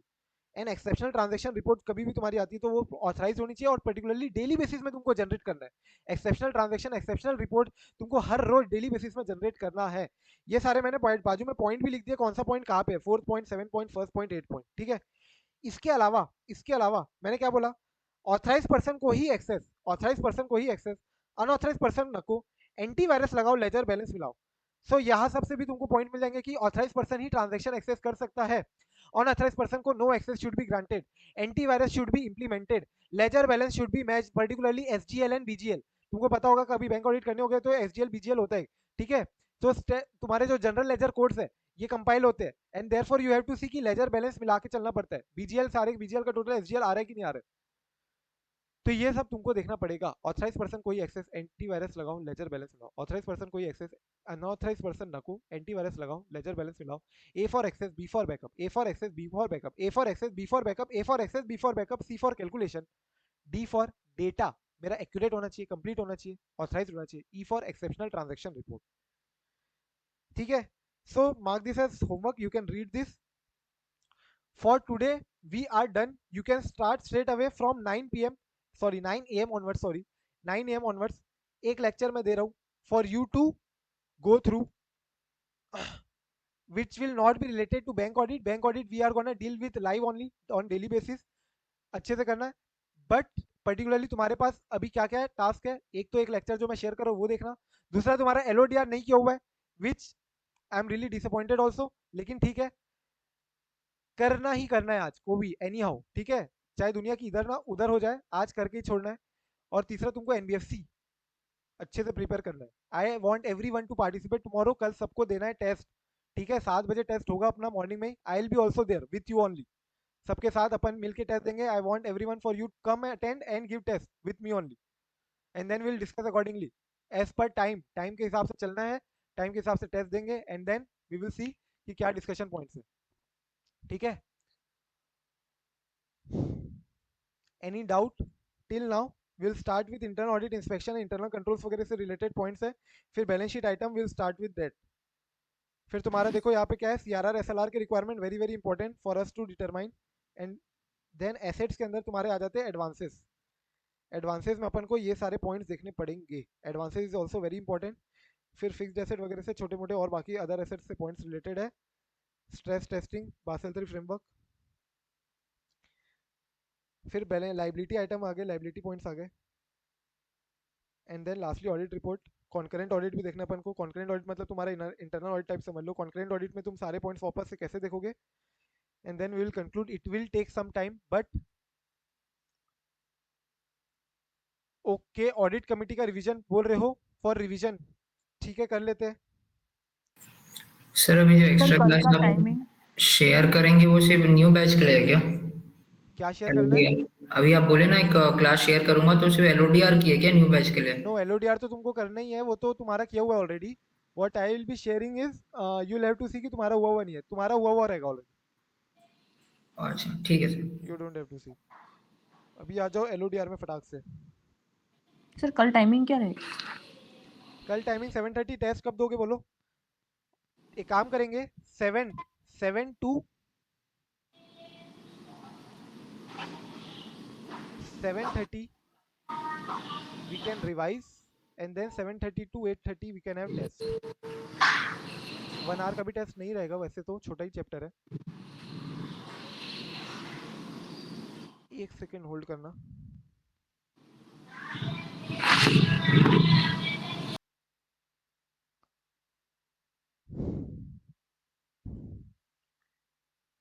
ठीक है, टाइमिंग का लेट यू नो. टाइमिंग का सैटरडे कल ऑफिसेस है क्या तुम लोग के?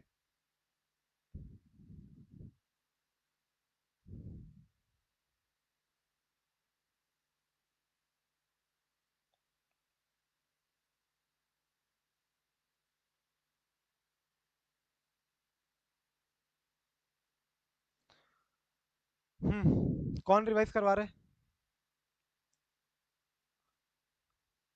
धीरज. सर मैं बोल रहा था सर, कुछ क्विक आप ना क्वेश्चन पूछे जिससे कि हमारा रिवीजन सबका हो हाँ, जाए. तो चालू करो तुम. चालू करो, तुमसे ही चालू करना है. अच्छा, मेरे से चालू करना है सर. बताओ ऑडिट कमेटी का अपना जो रिक्वायरमेंट है एज पर एलओडीआर, मिनिमम कितने डायरेक्टर चाहिए, मिनिमम 100 इंडिपेंडेंट डायरेक्टर कितने चाहिए, चेयरपर्सन कौन होना चाहिए, पूरा पूरा कंपोजिशन बताते जाओ फटाफट से. Sir 2/3 is the minimum independent directors होने चाहिए और मैक्सिमम डायरेक्टर्स मैक्सिमम मिनिमम 3 मैंने चाहिए, उसमें से 2/3 should be independent director. Minimum 2 And there should are- be 2/3 independent of director, audit committee should be independent. Yes. But एक केस में 100% independent director भी था, क्या था? सर आउटस्टैंडिंग इक्विटी शेयर्स है अगर 100 अगर तो एसआर senior इक्विटी rights है. आउटस्टैंडिंग है तो 100% आईडी चाहिए, right? Meeting superior right, Special rights, special rights outstanding, SR equity share outstanding है तो देन 100% इक्विटी होना चाहिए. इसके अलावा मुझे बताओ तुम्हारा चेयरपर्सन जो है क्या वो कौन होना चाहिए?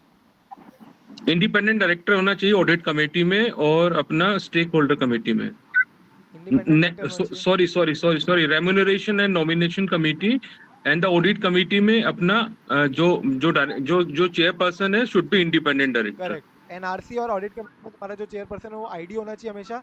एसआरसी में कौन होना चाहिए चेयरपर्सन? धीरज. एसआरसी के अंदर एनईडी भी चलेगा, नॉन एग्जीक्यूटिव डायरेक्टर चलेगा, और आरएमसी में?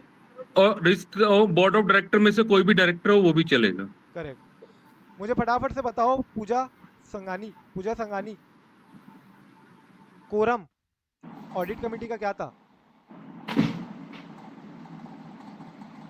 बोलो पूजा, क्या हुआ है तुम्हारा? तो सर मैं बोलूं?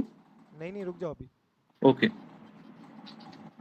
2 members or 1/3 but with maximum 2 director. वापस से बोलो, आवाज कट रही तुम्हारी. 2 members और 1/3 of members, जिसमें से 2 इंडिपेंडेंट होने चाहिए.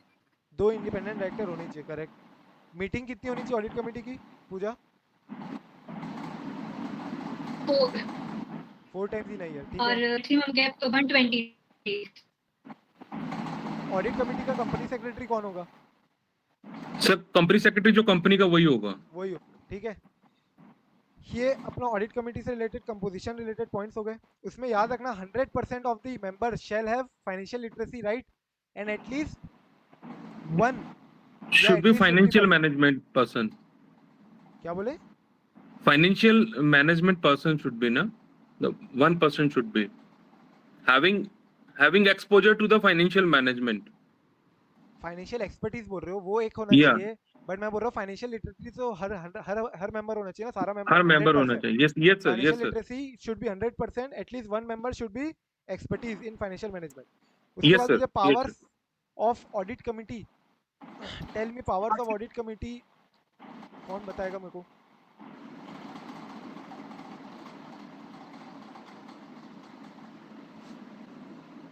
पावर्स ऑफ ऑडिट कमेटी याद है क्या? मैं बता सकता हूँ सर. हाँ बोलो. सर एक तो वो किसी को बुला सकता है, वो किसी की अटेंडेंस के लिए किसी को बोल सकता है कि कोई भी सीएफओ आए या उसका डिपार्टमेंटल हेड आए, वो किसी भी बाहर के बंदे को लीगल ओपिनियन के लिए कॉल कर सकता है, और वो किसी भी चीज का इन्वेस्टिगेशन का ऑर्डर दे सकता है. वो ऑडिटर को जो अपना सीआईए होता है उसको अपॉइंट करने की पावर उसी के पास होती है. सचिन बोल रहे हो, कुछ बोलो।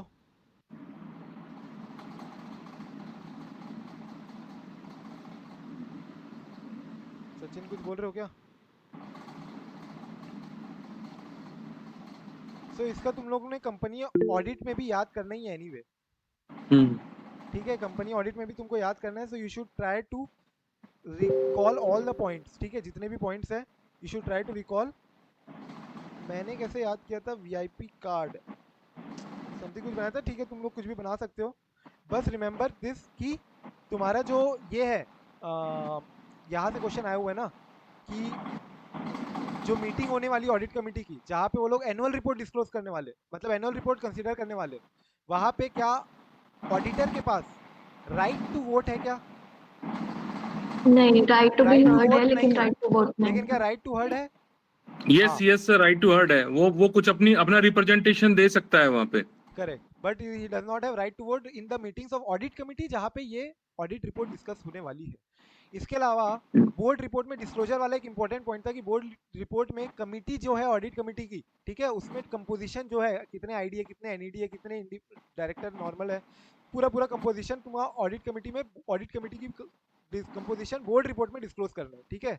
और जब जब बोर्ड ऑफ डायरेक्टर ने तुम्हारी कमिटी, जो तुम्हारी कमेटी का रिकमेंडेशन है, ऑडिट कमेटी का रिकमेंडेशन है, वो जब बीओडी ने एक्सेप्ट नहीं किया है, तब वो वाले सारे पॉइंट्स भी तुमको बोर्ड रिपोर्ट में बोर्ड ऑफ डायरेक्टर्स को डिस्क्लोज करने कि क्यों हमने ऑडिट कमेटी के पॉइंट्स को, रिकमेंडेशन को एक्सेप्ट नहीं किया था।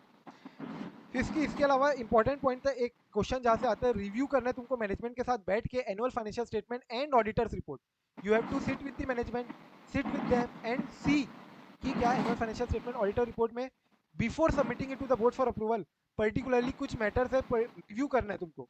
क्या क्या मैटर्स है शिवा बताओ? शिवा जो पार्टिसिपेट करो, तुम पार्टिसिपेट करोगे तो याद रहेंगे सारे points. Sir, director's responsibility to be included in the board report. DRS, What okay. are the listing and other legal requirements? Any adjustment done to be done in the financial statements? And what are the accounting estimates and judgment by the management? And any changes in the accounting policies? And if there is any qualified opinion by the auditor, that needs to be discussed. ठीक है, correct. इसके बाद अपन ने देखा था resignation के लिए। Resignation के लिए शिवा मुझे बताओ, क्या अपन ने पॉइंट जो देखे थे रेजिग्नेशन से वाले, उसमें Q1, Q2, Q3 में तुम रिजाइन करते हो अगर, तो what all points you considered during that point? Sir, if the auditor has signed for all the 3 quarters, then he has to sign for the quarter 4 also and for the financial year also. Correct. And if he has signed for Q1 less than 45 days means only for the previous quarter. 45 days from when? 45 days from end of the quarter. End of Q1. So if you are resigning in Q2 and it's not yet, 45 days has not yet happened after Q1 end. So then you'll have to give limited review on quarter 1 only. Q1 only, right? And after 45 days, then Q1 and Q2 both. Yes. You will also have to, management also has to disclose this to certain entity, the reason for resignation. Within 24 hours to the stock exchange. Stock exchange. Within 24 hours to the stock exchange, they have to report whatever reasons they have accumulated from the auditor, right? इसके अलावा अपन ने देखा था क्या, धनलक्ष्मी मुझे बताओ, whether this will apply even in the case, या sir इसके अलावा एक पॉइंट ये भी बताया था ना आपने कि उसमें 143 अगर 140 एंड 3 सबसेक्शन के अंदर अगर वो डिस्क्वालिफाइड है तो उसको कोई नेसेसरी नहीं है उधर वो it won't be applied because you are not actually resigning but you are disqualified. तो यहाँ पे कुछ कंपनी में कोई घपला नहीं है and you are actually getting disqualified. So वहाँ पे रिपोर्टिंग करने की जरूरत नहीं है। 141 सबसेक्शन 3 में अगर तुम डिस्क्वालीफाई के कारण रिजाइन करो तो। ऑडिट कमेटी की मेरे को लिमिट बताओ फटाफट से, एज पर कंपनीज एक्ट धनलक्ष्मी, एज पर कंपनीज एक्ट।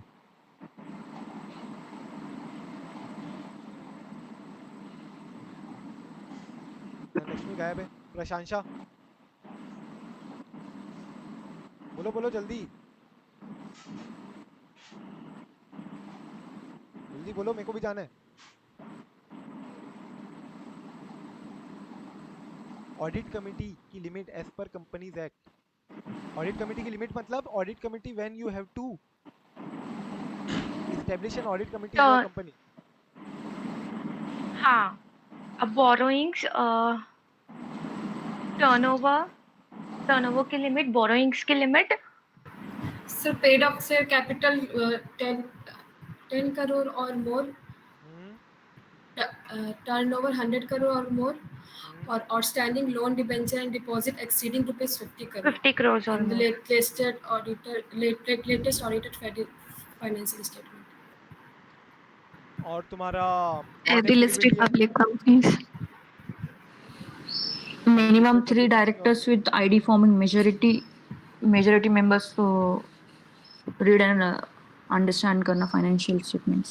करेक्ट। तो यहाँ पे भी तुम्हारा कितने हैं, यहाँ पे कंपोजिशन वाइज अगर देखेंगे तो अपन यहाँ पे मिनिमम 3 डायरेक्टर्स होने चाहिए, ID should form majority, and then secondly यहाँ पे फाइनेंशियल लिटरेसी जो बोला है वो 50% से ज्यादा होना चाहिए, not 100%, and also including chairperson है, बट ठीक है, majority of the members including chairperson shall be the members to have the reading and ability to read and understand the financial statement.